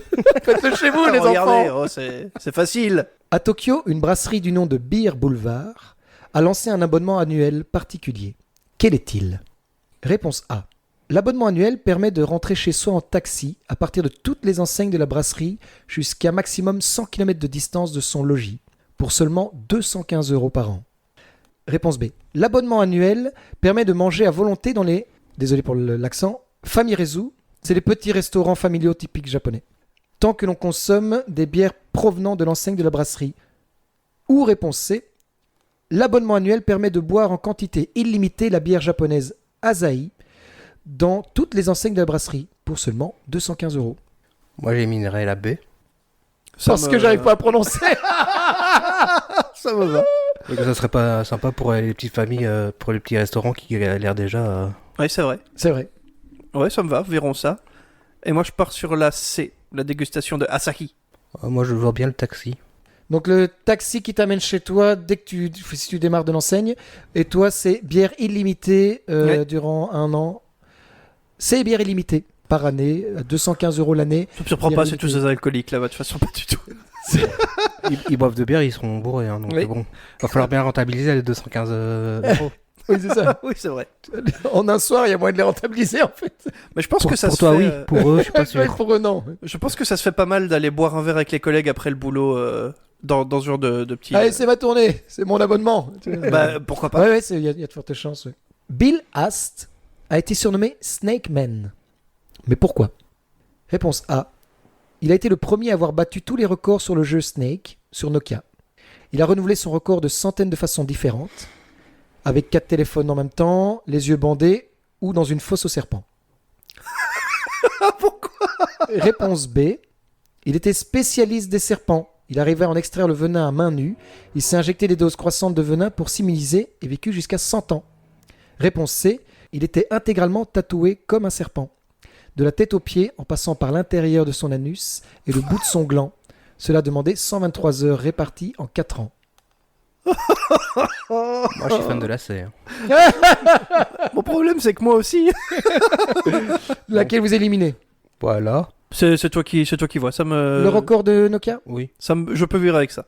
On vire la A, mais vous prenez de fils lacés. c'est ça? Bah ouais. Oui. C'était la B. Désolé. Aïe, aïe, aïe. Mais on peut vous applaudir. Oh bravo, bien joué quand même. Je pense que j'en ai aucune de bonne. Si, non? Chers auditeurs, vous nous le direz dans les commentaires. Il est temps, mon bon Christo, de passer dans la deuxième grande thématique qui va nous occuper. Nous allons parler de l'énergie sociale. Ouh. Avant d'aborder ce sujet terriblement intéressant, fixons ou refixons ensemble quelques définitions et autres compréhensions de ce que signifie l'énergie sociale. Contrairement à ce que l'on pourrait croire en voyant une horde d'enfants courir dans tous les sens en criant, chaque humain ne réagit pas de la même façon face à autrui, face à la foule ou face à lui-même. L'enfer. Les humains puisent de l'énergie dans leur forme de sociabilité ou dans le rapport à l'autre et à eux-mêmes. Et plus que de puiser de l'énergie, les humains peuvent aussi s'en épuiser. Tout cela dépend de notre façon de fonctionner. Et pour mieux comprendre, délimitons déjà certaines personnalités, comme les extravertis et les introvertis. Ces deux concepts ont été créés par Carl Gustav Jung, le psychanalyste suisse, après sa rupture intellectuelle avec Sigmund Freud en 1916. Freud était clairement quelqu'un d'extraverti qui tournait son moi vers les autres, tandis que Jung préférait la spiritualité qu'offre la solitude. Les extravertis vont avoir cette particularité d'aller à la rencontre de la foule, des gens, mais sans forcément savoir ou aimer sociabiliser. Ils se sentent mieux lorsqu'ils sont entourés. Et ceux qui expriment fortement leur rapport social sont alors qualifiés d'expansifs, voire d'exubérants. Contrairement aux introvertis qui puisent plutôt leur force dans la solitude, dans leur bulle personnelle, à ne pas confondre avec les timides qui, eux, ont du mal à s'exprimer, partager ou discuter avec les autres. On peut très bien être un introverti social ou sociable. Plaçons justement les différences. Un individu social est quelqu'un qui peut vivre parmi les autres et sociable, qui aime et sait entretenir un lien avec autrui. Rien qu'avec ces éléments, on peut déjà former plusieurs combinaisons possibles. On peut rencontrer un extraverti timide ou un introverti social. Et au milieu, il y a bien entendu les ambiversions. Ce ne sont pas des personnes qui hésitent, mais bien qui varient entre les deux, en fonction de la situation, des personnes qui les entourent et également de leur parcours de vie. Et donc, pour résumer la question de départ, un extraverti va trouver son énergie sociale dans la présence des autres, la stimulation extérieure, tandis qu'un introverti va la trouver dans un environnement calme et se tournera plutôt vers lui-même pour se ressourcer. Ce qui ne nous empêche pas de rencontrer des introvertis très à l'aise socialement et experts en punchline face à des extravertis qui ne savent pas comment se comporter avec les autres humains. Je vous invite, chers amis, à rassembler nos personnalités, nos habitudes, notre essence sociétale et nos chakras comportementaux. Il est temps de parler de notre énergie sociale. Wow, c'est magnifique. Et pour ce faire, Benjamin, je t'invite à prendre un mot dans le bol blanc vieux. Le bol blanc vieux. Le bol blanc vieux. Alors, mon extraversion est un moyen de gérer mon introversion. Carrie Fisher. Qu'on l'embrasse, On embrasse. Paix à son âme. bien sûr. J'embrasse pas son cadavre. Bon, tu fais pas d'effort, Benjamin. Alors, qu'est-ce que ça t'inspire? Le fait d'être expansif, Mhm. c'est peut-être un moyen de cacher. Ah oui, de cacher son extraversion, son introversion, pardon. Enfin, moi, je vois plus dans ce sens-là, mais après, je connais pas bien Carrie Fisher dans la vraie vie. Donc, Qu'est-ce qu'elle voulait dire par là? Je connais bien son cadavre. Et par on va contre. l'appeler, justement. Vous mettriez dans quelle catégorie parmi toutes les variantes que j'ai pu citer? Ou alors une même que j'aurais pas citée? Figure-toi que je n'ai réellement découvert ma catégorie qu'en faisant des recherches pour cette thématique, Ah, marrant. parce que je ne connaissais pas l'ambiversion, en fait. Ok. Le fait d'être pile entre les deux, que ça dépend de la situation. Et je me retrouve beaucoup dans ce que j'ai lu par rapport à quelqu'un d'ambiverti, du coup. Parce que j'ai aucun problème, et parfois j'aime beaucoup être entouré de mes proches, discuter, faire des blagues, prendre un peu de place socialement, on va dire. Mais parfois je sens vraiment le déclic de ok, là maintenant j'ai besoin de solitude et de me retrouver moi-même seul, tu vois. Oui, je vois totalement. Et toi, Benja? moi, j'irais plutôt un introverti social, C'est comme ça que je te qualifierais, en tout cas. Je moi, pense aussi. ouais. Effectivement. même si des fois, j'aime bien être un peu asocial, mais généralement, je suis quand même plutôt social. Timide, mais social. Oui, c'est ça, mais ouais, il y a un peu ce package-là, Mais bon, je il me dirais faut pour beaucoup toi. de moments seuls pour me retrouver, pour me ressourcer, pour... Et pour Mhm. épuiser la fameuse énergie dont on parlait. Tout à fait. Et Mhm. toi, Christo? Je dirais ambiversion, mais pas actuellement. C'est-à-dire que avant, j'étais vraiment pleinement extraverti, Mhm. où je puisais mon énergie dans la présence des autres. Il fallait que je sois au centre de la foule, pas au centre pas De sous le l'attention, projecteur, ouais. mais au centre de la foule, et que je remplisse ma citerne à énergie de la Oh là présence là. d'autrui. Parce que expansif, j'ai toujours été, Mhm. voire exubérant. Mais je pense que c'est au début de la vingtaine que j'étais surtout, enfin dans ma tranche 20-30, où j'avais ce besoin de la foule. Et aussi pour combler peut-être un manque de confiance en moi, ou pas assez, parce que Ouais. j'ai toujours eu confiance en moi, mais pas assez, que actuellement je me considère comme introverti, social. Parce Ok. que j'ai une sociabilité, j'ai une aisance à causer avec n'importe qui, Mhm. mais si je veux me ressourcer, je dois être dans ma bulle avec ma femme. Oh, c'est non, beau. mais c'est clairement c'est quelque chose qui évolue avec le temps. Oui, oui. Moi, je me c'est- rappelle, Oui. il y a quelques années, j'aimais bien sortir et j'avais envie de voir plein de gens. Maintenant, je C'est préfère bon, là. une sortie ou deux de temps en temps, mais je sais très bien que si je sors 3-4 fois de suite, à un moment donné, j'en pourrais plus. Alors Mhm. qu'avant, il n'y avait aucun souci pour le faire. Donc oui, avec le temps, c'est quelque chose qui évolue et c'est bien d'en prendre conscience. Oui, et c'est pas contre les gens aussi. Ça, c'est Oh un non. truc c'est hyper important, je trouve, Ouais, de à fond. le dire. C'est que, par exemple, nos amis ou nos connaissances qu'on voit moins, ce n'est pas contre eux, c'est vraiment pour nous. En fait, c'est vraiment de se ressourcer soi-même. Oui, je c'est pense. c'est une façon vraiment d'être bien avec soi-même en fait. Et effectivement, parfois les gens ont tendance à penser que c'est contre eux, mais c'est pas du Non. tout le cas. C'est important de prendre soin de soi et ça commence aussi par prendre soin à ce niveau-là de... Si t'as envie de voir des gens, tu vas voir des gens, mais si t'as pas envie de voir des gens, rien ne t'oblige à aller les voir et... Et surtout, c'est pas Mhm. grave de dire bah écoute, Oui, c'est non, ça. ce soir je suis pas chaud, je préfère être chez moi dans ma bulle. Oui, et c'est bien de le savoir aussi. Parce que on a tendance à dire, allez, tu te sens pas bien, viens, on va faire la fête, viens avec nous, viens avec le groupe, suis le groupe.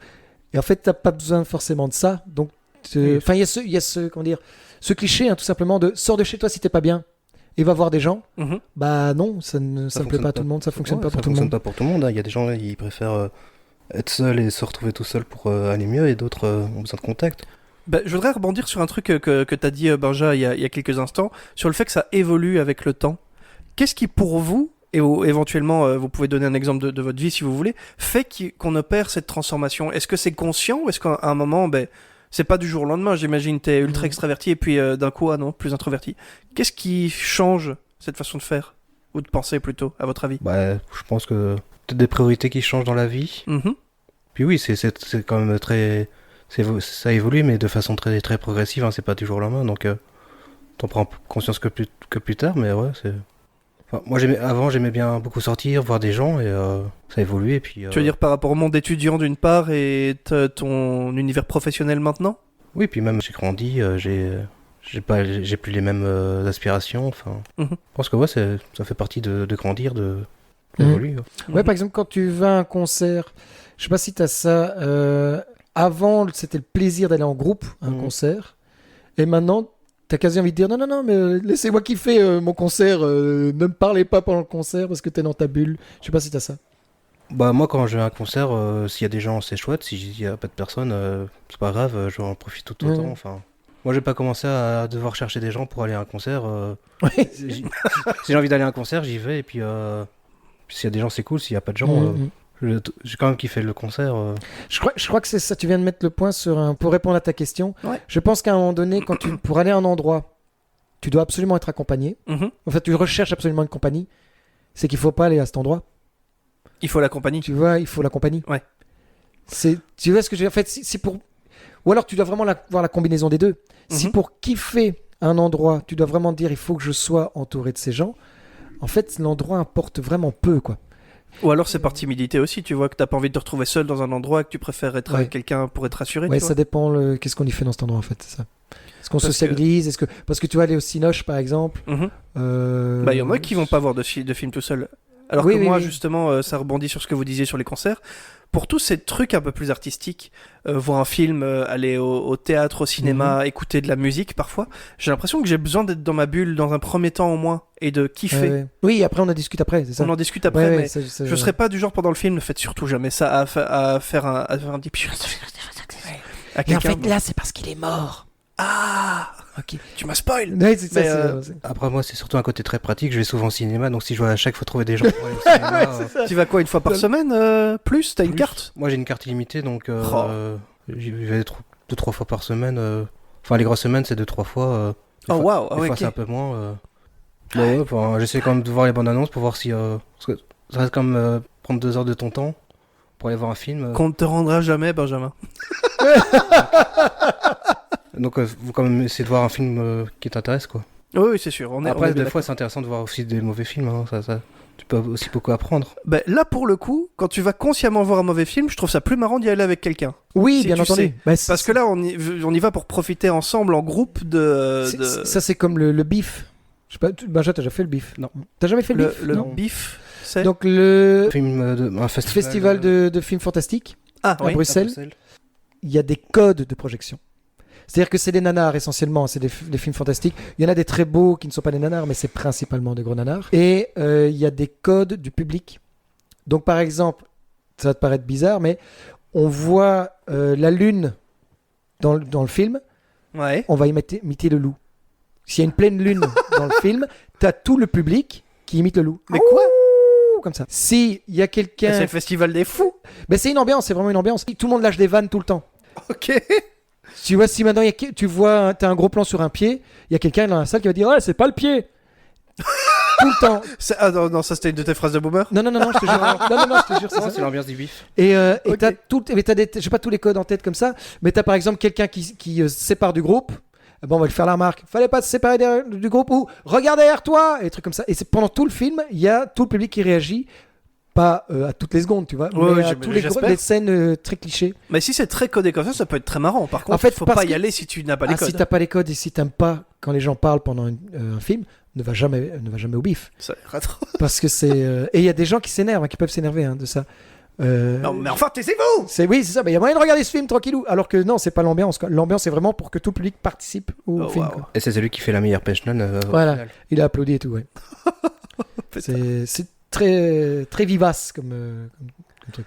On ferme la parenthèse cinématographique. Tout à fait. Et je vous propose, mon cher Benjamin, que tu pioches le deuxième mot dans le bol blanc vieux. La connexion humaine est essentielle, mais elle doit être choisie, pas imposée. Sinon, elle épuise. Cassandra Brené-Brown. Ça rejoint un petit peu tout ce qu'on a dit. Oui, je suis d'accord avec elle.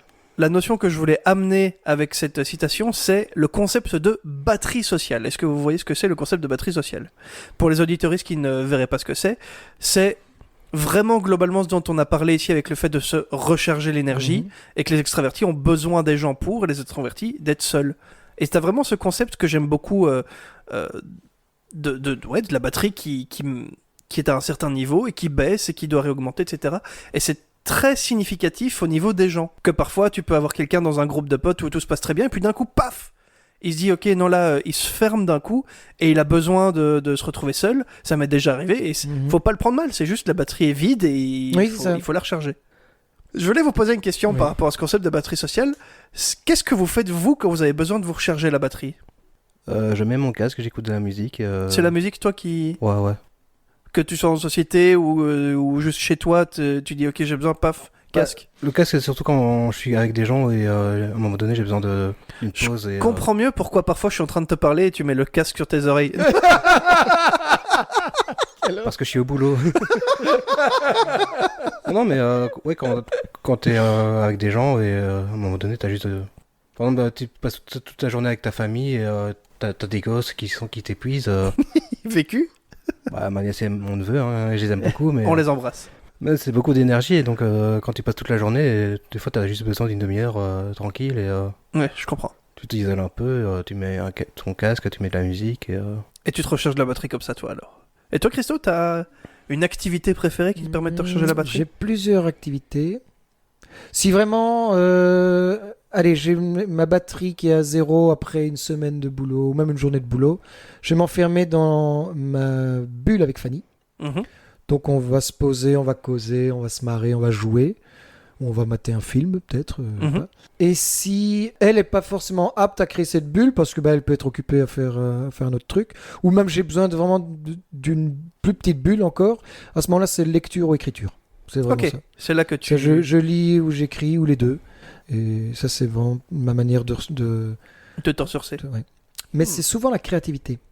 La créativité dans l'écriture, la créativité stimulée dans la lecture, ou entretenue dans les discussions avec Fanny. Ah oui, je vois. Ok. Il n'est pas rare que je note une dizaine d'idées à chaque discussion que j'ai avec Fanny. Ça, c'est cool. Et d'ailleurs, elle a l'habitude. Elle me parle et je suis en train d'écrire vite un petit truc. Elle sait pourquoi. Elle dit, c'est quoi? C'est quelle idée que t'as eue là? Qu'est-ce que j'ai dit? Voilà. C'est marrant, moi, la créativité dans ce sens-là, c'est pas forcément un truc qui me repose, moi. Oui, typiquement, c'est vrai, je sais que c'est... oui, c'est vrai qu'on en a déjà causé tous les deux. C'est vrai que j'aime beaucoup ça, avoir des moments créatifs aussi. Ça peut être pour des conneries. Hein. On reparlait à certains moments de Suno. Vous vous souvenez, cher auditoris, l'application qui nous permettait de faire des chansons nous-mêmes en écrivant les paroles. Je me suis un peu amusé avec ça. Ça m'est déjà aussi arrivé simplement pour une vanne de faire une photo ou de faire une petite bande audio. Je pense que les seuls moments où je me repose avec la créativité sont assez rares, c'est quand je répète mon texte de théâtre. Mais c'est parce que c'est de la passion. Oui. Mais absolument tout le reste, ça peut me coûter une certaine énergie. C'est pas comme ça que je me repose, moi, je dirais. Je sais pas où se situe la nuance, le curseur, tu vois. Ouais. Entre la tâche et le repos. Ouais, c'est vrai. Je sais pas du tout. Mais je crois que mon hyperactivité fait que une tâche me repose. Oui. C'est hyper contradictoire. Ouais. C'est un super pouvoir de fou, hein, si tu arrives à le voir comme tel. On aimerait bien. On aimerait bien. Le montage, ça te repose, toi, Jacques, tu peux te mettre dans ta bulle et attaquer un montage ou... Alors, mettre mon casque et être tout seul, oui, ça me repose. Après, le montage, ça dépend. Si c'est très automatique, c'est pas vraiment reposant, mais c'est pas très ça taxe pas vraiment l'énergie. Mais si t'as un passage difficile ou si t'essaies de dynamiser un passage, à trouver des effets, là, ça peut être comme crevant de trouver... T'es en constante réflexion, voilà. Et t'es en active recherche d'un effet, d'un truc, d'un machin. Même si je suis toute la journée assis, à la fin de la journée, je suis quand même crevé parce que... Ah oui, ça change rien. T'as le cerveau qui bout, quoi. T'es plus crevé psychologiquement que physiquement, quoi. Ouais. Au-delà de comment recharger vos batteries, quelle est votre bulle? On en discutait avec Fanny dernièrement. On adorerait revivre un confinement, pas pour toutes les maladies, les morts et tout ça, bien entendu, mais pour le fait d'avoir l'obligation de se dire on doit rester chez nous. Oui, je vois. Donc on doit tout faire pour rentabiliser le fait d'être chez soi et donc améliorer encore plus son cocon, quoi. Vraiment se dire ok, on ferme toutes les portes, et on est chez nous. Je sais pas si vous avez ça, ce côté plaisant du confinement. Moi, les meilleures vacances, c'est la fin chez moi. Hein. Me lever à midi et jouer à la console ou regarder des films toute la journée. Et ne voir personne. Ça, c'est des vraies vacances. Je suis assez d'accord avec cette façon de voir là. Je le faisais beaucoup quand j'étais plus jeune. Là maintenant, évidemment, je me lève plus à midi pour kiffer simplement. Mais c'est vrai que ce moment où dans ma journée, je sais que je peux me poser devant mon PC et lancer un jeu ou regarder un épisode de manga ou un truc comme ça va vraiment être un moment qui me repose. En fait, je peux... la fameuse expression « déposer son cerveau », c'est vraiment ça. Je peux avoir ce moment où je décroche et juste... je plonge dans un univers complet. C'est pour ça que j'aime tant One Piece. C'est pour ça que j'aime tant la saga Kingdom Hearts. C'est que c'est vraiment des jeux qui m'ont transporté à des moments où j'en avais besoin, quoi. J'aime bien cette expression. Elle me fascine toujours l'expression poser son cerveau, parce que j'ai mis longtemps à la comprendre. Parce que j'y arrive pas. Mais là, c'est pas un super pouvoir. Là, c'est dommageable. L'autre côté de la pièce. Je vous avoue, il y a des fois, ça m'est déjà arrivé, hein, des fois où j'étais là, putain, mais mettez mon cerveau sur off, parce que j'arrive pas. Avec la méditation, j'arrive et tout ça, hein, c'est pas ça. Ouais. T'es en pleine journée et tu dis, je me pose un peu. Et hormis la méditation qui permet vraiment de mettre le cerveau totalement sur off, ou du moins qui fonctionne qu'à 1%, quoi. Sinon, la plupart du temps, il fonctionne tout. Enfin, je réfléchis tout le temps, malheureusement. Mais ça en est plaisant. Et des fois, il y a un surmenage, en fait. Oui, c'est ça, un surmenage qui fait que c'est poser son cerveau, mettre son cerveau sur off. J'aimerais beaucoup avoir ce petit bouton là. Le problème, c'est que comment est-ce qu'on le rallume après? Ouais. Je suis sûr que tu auras Carrie Fisher. Je suis sûr que tu n'auras pas de mal à le remettre en marche, toi. Ouais, c'est vrai. Peut-être, je sais pas. Non, mais juste se poser dans un canapé pendant une demi-heure et. Mais par contre, ça reste kiffant. Tu vois, comment dire? Le fait que mon cerveau fonctionne tout le temps. Si je me pose, par exemple, dans un canapé et je regarde le vide, j'adore ça. Par contre, après, imaginons je fais ça pendant 20 minutes. Après, il me faut un bloc-notes et je remplis le bloc, tu vois, parce que ça a travaillé entre-temps, quoi. Ah oui, non, mais d'office, dans ces moments où tu te poses sur un canapé et tu fais rien, tu réfléchis énormément, ça d'office. Hein. Mais des fois, c'est bien aussi de le faire. Oui, totalement. J'ai ça en regardant par la fenêtre, moi. Ça m'arrive parfois ici dans le salon. Avec les stores baissés Avec les stores baissés, bien sûr. Je ne vois que mon reflet triste. Pas du tout. Mais j'aime bien regarder, surtout, c'est l'avantage, je trouve, de vivre dans la campagne. En tout cas, moi, j'aime bien, c'est que je peux perdre mon regard sur les reliefs des champs et juste... ça tourne simplement, ça débloque parfois des réflexions où ça permet juste, justement, de regarder rien d'une certaine façon, de pas être constamment activé par quelque chose, par le boulot, par un truc à faire, par un truc juste. Non, là je prends le temps, je regarde et je profite du temps qui passe, entre guillemets. Oui, je vois. C'est hyper plaisant aussi. Et il n'y a pas besoin d'être de bonne humeur pour ça? Non, effectivement. Ou de mauvaise humeur. Ou de mauvaise humeur, oui, c'est ça. Pas besoin d'être triste ou en colère ou hyper joyeux. Ce sont des moments qui peuvent être kiffables. Mais est-ce que c'est pas quelque chose justement de la marque un peu des introvertis? De pouvoir justement être juste tout seul et regarder et d'avoir cette vraie déconnexion, ce temps de relâchement, tu vois? Oui, se retrouver avec soi-même, comme on disait, se ressourcer avec soi-même. Peut-être que les personnes plus extraverties ne peuvent pas profiter de ce genre de moment ou profitent autrement, tu vois, j'en sais rien. Ou alors on arrive à de l'ambiversion. Oui, exactement. Et je pense que c'est vrai. Je pense tout à fait que c'est mon cas parce que quand j'étais plus jeune, j'étais beaucoup plus introverti. Et puis, depuis que j'ai découvert le théâtre, en fait, j'ai vraiment les deux. J'arrive vraiment à profiter des deux à certains moments. C'est vraiment ça l'ambiversion. Je vous propose, quitte à parler d'introversion, un petit jeu. Yes. Nous allons retrouver un pote, maintenant je pense qu'on peut parler d'un pote. Un comparse, un ami de toujours. C'est Billy. Billy. Voici ce qui va se passer aujourd'hui avec notre cher Billy. Qui a survécu. Qui a survécu à tout ce qu'il a vécu, bien entendu. Va-t-il survivre ce coup-ci?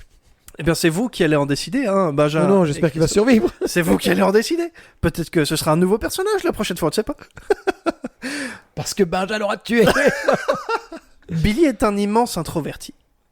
Et nous allons vivre ensemble des aventures qu'il va vivre aujourd'hui. Et à certains moments, je vais m'interrompre et vous demander d'imaginer la pire situation possible qu'il puisse arriver pour un introverti. Ok. On est parti. Aujourd'hui, Billy est un peu stressé. En effet, une grosse réunion au boulot l'attend. Il y aura une vingtaine d'invités extérieurs à la boîte, et son patron ne l'a prévenu qu'hier que sa présence est requise. Mais nous y reviendrons plus tard. Au départ de chez lui, son esprit s'envole vers un événement qu'il a vécu la veille.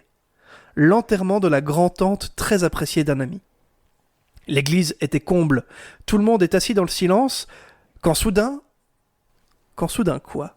Ah bah je sens bien un petit enfant qui pleure, voire même plusieurs. Oui, un enfant qui démarre, qui chiale. Ouais. Qui, du coup, fait chialer un autre. Un couple de parents qui s'énervent. Et les parents qui restent avec les enfants dans l'église, bien sûr. Bien sûr, oui, qui grand classique. Qui vont juste, se décalent, mais de 2 rangées. Parce qu'ils se disent, c'est bon, ça s'entend pas, on est dans une église, ça résonne, c'est tout. Le son va se dissiper jusque-là. Et Billy, il fait quelque chose de particulier ou juste il subit cette...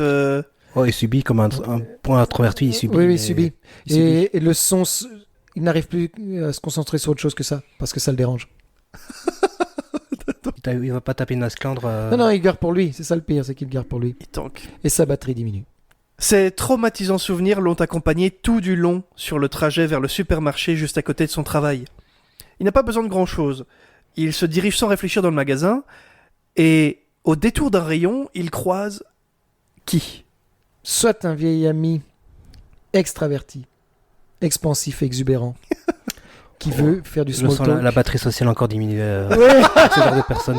Le vécu. Non, mais c'est des gens que t'apprécies beaucoup, mais à très petite dose. Oui, c'est ça. Tu vois, c'est le genre de personnes qui ne captent pas que t'as pas envie de causer avec eux pendant 3 heures. Tu les vois, t'es content, et tu peux t'en contenter. Et de quoi il lui cause ? Est-ce qu'il lui tire la jambe ? Qu'est-ce qui se passe ? Moi, je vois bien le voisin. Ah oui, le voisin. Oh oui, ça c'est le pire. Ah, Billy! Ça c'est le pire. Le voisin et qui lui parle un truc dont il s'en branle. Mais c'est ton voisin, donc. Oui, c'est ça. Tu dois rester cordial. Vous voyez la nouvelle tondeuse que j'ai achetée? Vous voyez, vous l'avez entendu dimanche matin. Merci d'ailleurs de n'avoir rien Oui. dit. Ah, ma mère, la tondeuse le dimanche, elle déteste. À chaque fois qu'elle râle. Ah, tu m'étonnes. Nous, on tondait pas le dimanche à cause de ça, mais. Non, moi, une chance, mes voisins. Moi, je le fais, mais mes voisins font pas ça. Donc Le voisin. C'est bientôt le connard. Le voisin qui tonce sa pelouse. Donc, il tonce sa pelouse. Il rappelle à Billy qu'il a acheté une nouvelle tondeuse. Ouais. Et il y a eu un petit défaut de fabrication. Vous savez ce que c'est. Hein. Mais dès que ce sera réparé, je viendrai tondre chez vous. Oh, me dites pas merci, ça me fait plaisir. Oui, Parce que bien sûr, ce voisin-là s'impose. Sinon, c'est pas marrant. évidemment. Oh, pauvre Billy. En tant qu'introverti, pauvre Billy. Ce très gentil voisin l'a mis malheureusement un petit peu en retard. La réunion vient de commencer. Ah putain, je vois où tu veux en venir. Ah, j'ai déjà mal. Pour lui. Billy se presse jusqu'au bureau et grimpe dans le premier ascenseur et appuie sur le bouton du deuxième étage. L'ascenseur s'arrête au premier. Les portes s'ouvrent. Et qui monte dans l'ascenseur? Qui est-ce qu'on fait monter? Le voisin qui est de retour. Non. Alors, un patron, ou alors un collègue bien chiant. Oui, un collègue bien chiant, oui. Mais On va éviter un autre cliché que le voisin. un N+1 chiant. Donc c'est-à-dire que c'est encore plus difficile de lui dire, enfin de lui faire comprendre qu'il est chiant. Un N+1 chiant qui monte, alors qu'est-ce qu'il fait? Il le regarde ou c'est silencieux ou il lui dit quelque chose? T'as une idée, Benja? Un truc très sec. Il se plaint d'un truc qui ne concerne pas du tout Billy, mais il veut que Billy soit d'accord. Tu vois comment on peut dire? Ah, tu vois, ça c'est chiant quand même, hein, parce qu'on me le reproche à moi. Bah, t'es d'accord, c'est pas de ma faute, hein. Ah ouais. C'est le genre de collègue. Il était là. Oui. Les portes de l'ascenseur se referment, l'ascenseur redémarre, mais après un très court moment se bloque. Attends, on est avec le collègue là? Avec le collègue à l'intérieur, bien sûr. Qu'est-ce qui se passe? Comment réagit le collègue? Comment réagit Billy? Je crois qu'il faut péter. Il faut péter. C'est maintenant, il faut péter. C'est maintenant, il faut péter. Il y a un petit silence gênant et il faut péter. Moi, j'appuie sur la cloche pour appeler. Direct. Mais quand les portes se referment à peine, ping, j'appuie sur la cloche pour être sûr. Oh, bon. Moi, j'ai déjà bloqué dans un ascenseur. C'est ce qu'on a fait, hein. On a appuyé sur la cloche. Tu donnerais ce conseil à C'est Billy? vrai qu'il y a des confettis qui tombent du ciel à ce moment-là. Paf.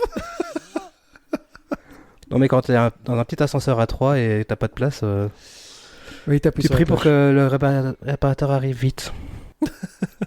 Très bien. Donc on appuie sur la cloche. On appuie sur la cloche avec toujours donc le N+1 qui râle aussi un petit peu, j'imagine. Oh là là, ascenseur. Et on encaisse. Ouais. Ok. Et la batterie diminue. C'est bon. Vivement la pause. L'ascenseur finit par redémarrer. Mais cette fois-ci, Billy est clairement en retard. Il court jusqu'à la salle de réunion dans laquelle il entre et décrivez la scène horrible du moment où Billy rentre dans la salle de réunion avec une vingtaine. Bah, tout le monde Dexter. le regarde. Je me demande, il est déjà en retard. Pourquoi courir? Il est déjà en retard.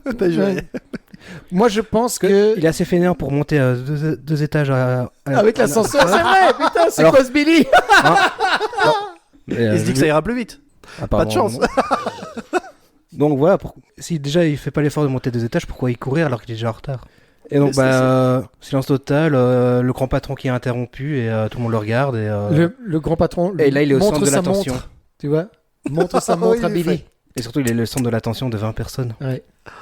Et bien sûr, j'imagine que sa place, c'est celle qui est tout au bout de la pièce et il doit traverser toute la pièce. Et avec déranger les tout le gens. monde. Il est en train de regarder le PowerPoint et c'est son moment de présentation en plus. Donc il Il doit vraiment enchaîner. doit enchaîner direct sans savoir ce qui a été dit juste avant. Très bien. Et devant le collaborateur suédois qui a été appelé pour l'occasion pour cette réunion qui était hyper important. Et le PDG Europe bien sûr, le PDG Voilà, USA. exactement. Et sa collègue pour qui il a un crush. Aïe, aïe, aïe, il y a tout. Le fils.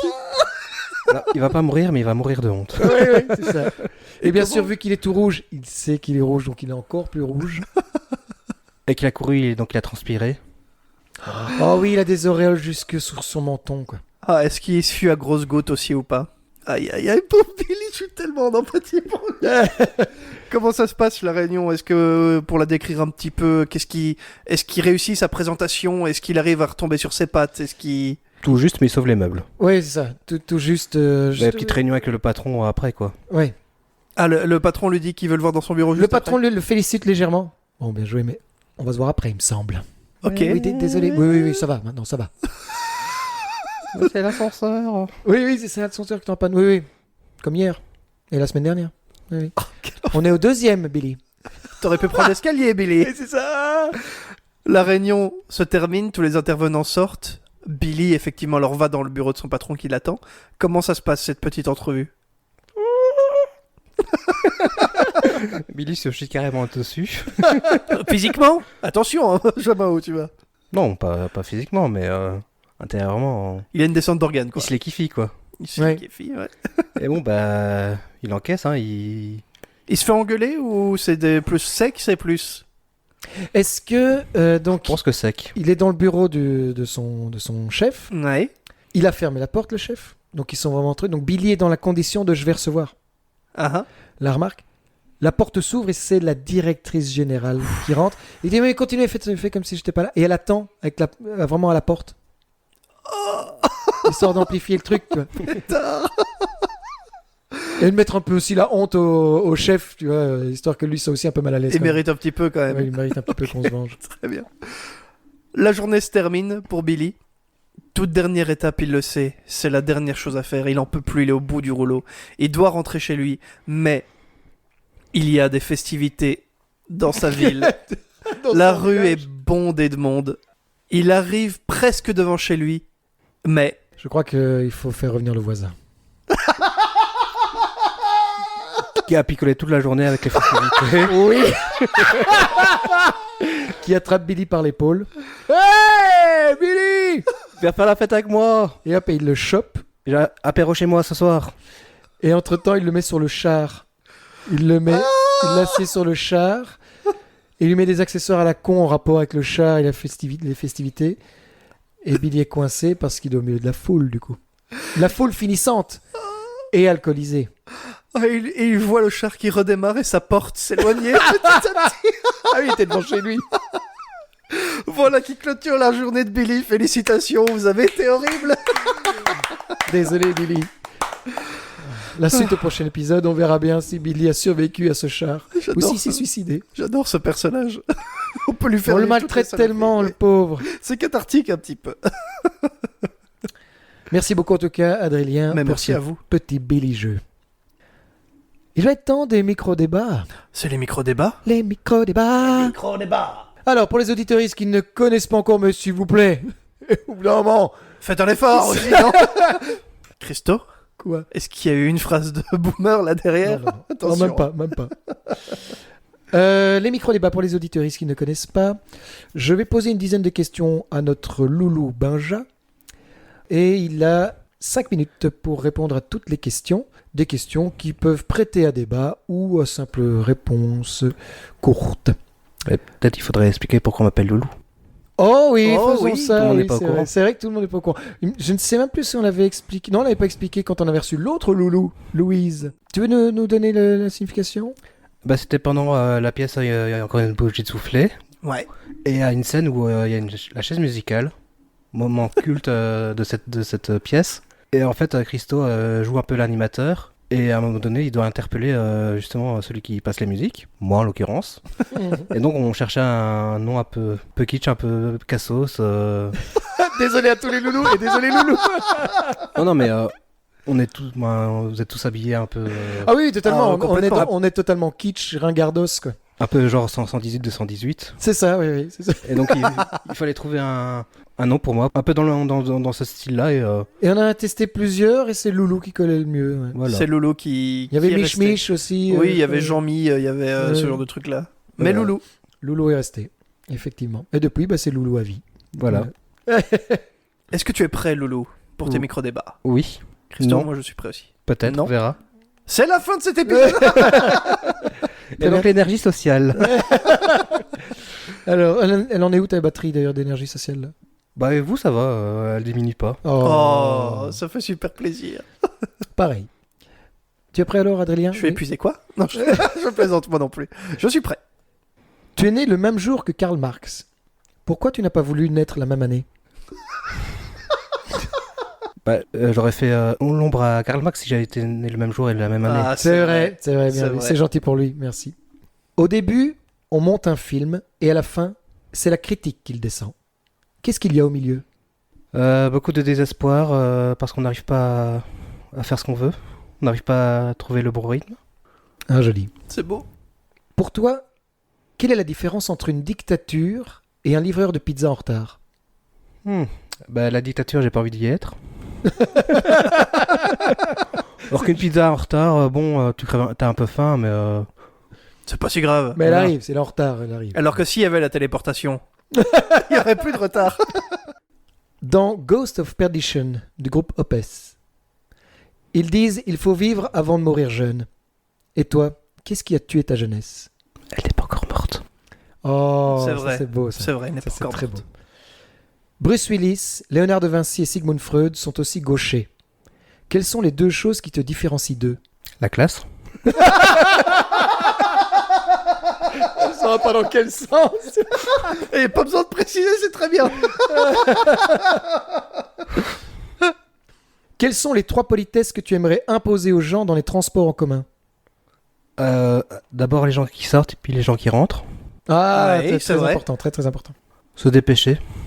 Oui. Oui. Et laisser de la place. C'est parfait. Merci. J'espère que c'est toi qui dirigeras le monde des transports en commun. Est-ce qu'un prof qui s'appelle Meurice est aussi bon que le chocolat? Choc mental. C'était un très bon prof. On s'amusait bien avec lui. Déjà, lorsque tu jouais à Lampadaire dans Le Petit Prince, tu éclairais le théâtre. Quelle est ton astuce pour choisir une bonne pièce de théâtre? Déjà voir quelqu'un qui crie bien. C'est déjà un bon point. C'est vrai. C'est toi, ça, Christo. Et puis savoir ce que le public a besoin. Ce que vous avez besoin. Ah oui. Oui. C'est beau. Parce que, micro-parenthèse pour les auditrices, il faut savoir que dans les choix des pièces, c'est Loulou qui a tranché quelle pièce on allait jouer avec la troupe. Encore une bougie de soufflé, c'est en grande partie grâce à Loulou qui a dit, Qui a réussi à c'est celle-là. rassurer tout le monde. Oui, c'est ça. Parce que ça faisait un peu peur au début, c'était tellement un challenge. Moi, ça me faisait pas peur. Et je savais très bien que vous avez besoin de faire de quelque chose de différent et que le public avait besoin aussi de voir quelque chose de différent de vous. Et donc, c'était soit une pièce assez tôt dans la même lignée qu'avant, soit une pièce très humoristique, très, très absurde. Moi, j'ai voté pour l'absurde. Et tu as très bien fait, tu as raison. très bien fait. Parce que ça nous dirige beaucoup maintenant sur nos choix et sur nos capacités, nos possibilités. Sur notre vie, finalement. Absolument. Si tu devais faire le montage de ta vie, quelle serait la scène cruciale? Belle question, ça. Je pense que le début d'un film, c'est toujours un moment où on ne sait pas trop ce qui va nous attendre et c'est un moment un peu magique. Vous voyez, ça c'est moi. C'est ça. Cusco. Alison, c'est ma copine à moi. Oui, mais pourquoi? Merci maman. On l'embrasse. On l'embrasse. Moi aussi je l'embrasse. Et donc Fancy Fair, c'était en maternelle, donc j'avais entre 3 et 6 ans. Donc c'était Alison, ma copine à moi, la chanson qui était pour notre spectacle. Et on avait des couleurs sur le sol pour nos positions. Et moi j'avais pas la bonne couleur et donc j'ai commencé à pleurer sur scène et j'ai pas voulu faire la suite du spectacle. Parce qu'on t'avait pas mis au bon endroit? Oui, ou Dans ton repère. J'avais pas la bonne couleur en tout cas sur ma pastille et donc j'étais pas au bon endroit et j'ai pas voulu. Voilà. C'est comme ça, c'est du spectacle, c'est organisé, merde au bout d'un moment. Appelez-moi le directeur. Écoute, j'étais jeune. Et finalement, que restera-t-il de Benjamin Pirard? Dit Loulou. J'espère des bons souvenirs. Ah, pour nous, en tout cas, oui, Ah ça, oui, c'est ça, sûr. c'est sûr. Ça, c'est sûr. Alors, j'ai gagné à la vie. Hein. C'est si beau, Et on peut t'applaudir. Alors, malgré 2 chocs mentaux pendant, et le fait qu'on t'ait beaucoup interrompu, 5 minutes 50. Vraiment pas mal. Pas mal très, du très tout. bien. Mais déjà au pas, ça me disait, oh, tiens, il connaît. Qui lui a parlé de ça? C'est sûrement pas ma mère. Mon cher Christo, Oui. je pense qu'il est temps Oui. du fameux instant cadeaux. Les cadeaux. Les cadeaux. Les cadeaux. Les cadeaux. J'en ai aussi, hein. Mais non, mais ça faut marche pas, faut arrêter, arrêter. faut arrêter. Appelez-moi le directeur, ça ne va pas du tout. Attends, je commence. Voici un petit livre dont j'ai parlé tout à l'heure d'ailleurs. De quoi ça s'agit? La vie secrète des robots de Susan Palmer. Ah. Et il est hyper sympa. Déjà, il est très joli, je trouve. Et je t'ai fait un garde-page maison Oh, stylé. du podcast avec Isaac Asimov. Ouais. Oui, il me marquait « La violence est le dernier refuge de l'incompétence », qui est d'une de mes citations favorites de Asimov. Merci Bien beaucoup, joué. Christo. Avec grand plaisir. Et ce livre est super beau parce que il lie à la fois la science-fiction, la réflexion sociétale et il y a des parts très poétiques. Et en fait, donc c'est un recueil de nouvelles avec chaque fois un style différent. Donc c'est la même autrice, mais Susan Palmer donc, mais qui va chaque fois prendre une optique différente. Elle va parler en jeu, parler en île, etc. Ouais, donc, très très comme joli. beaucoup ce que faisait Asimov, où il faisait aussi C'est ça, beaucoup exactement. de petites histoires sur la psychologie des robots. C'est ça, c'est vrai, c'est vraiment pleinement ça. Je voudrais pas parler d'héritière, mais d'héritage. Vraiment dans la continuité de ce que Asimov peut faire. C'est bien dit ça, monsieur. Merci beaucoup. Avec plaisir. Merci beaucoup. À mon tour, mon bon Benja, mon bon loulou. Et tu t'en doutes, peut-être que tu l'attendais, mais évidemment, tu y as droit aussi. Le fameux mug du podcast. Bienvenue. Ah ouais, c'est vrai qu'on le dit pas assez. Bienvenue. Bienvenue. -E, c'est important, sinon on Ah trouve oui, pas le c'est podcast. vrai. Merci beaucoup. Hein. Avec plaisir, ça fait très très plaisir de te l'offrir. Et alors, pour agrémenter quand tu travailles sur ton ordi, un tapis de souris. Il y a quoi dessus? Il y a toute la troupe dessus. Oh, c'est ben trop voilà. chouette. Eh ben, encore merci beaucoup hein, de ce cadeau. Mais merci à toi pour ta Merci présence. à Loulou. toi. Merci à toi. Mais j'ai aussi des cadeaux. Hein. Ah oui, c'est Oh, non, mais j'avais oublié, mais Mais il faut pas. merci Pour les beaucoup. prochains invités, arrêtez, on est gênés. Alors, on en a parlé tout à l'heure. J'ai fait les beaux-arts.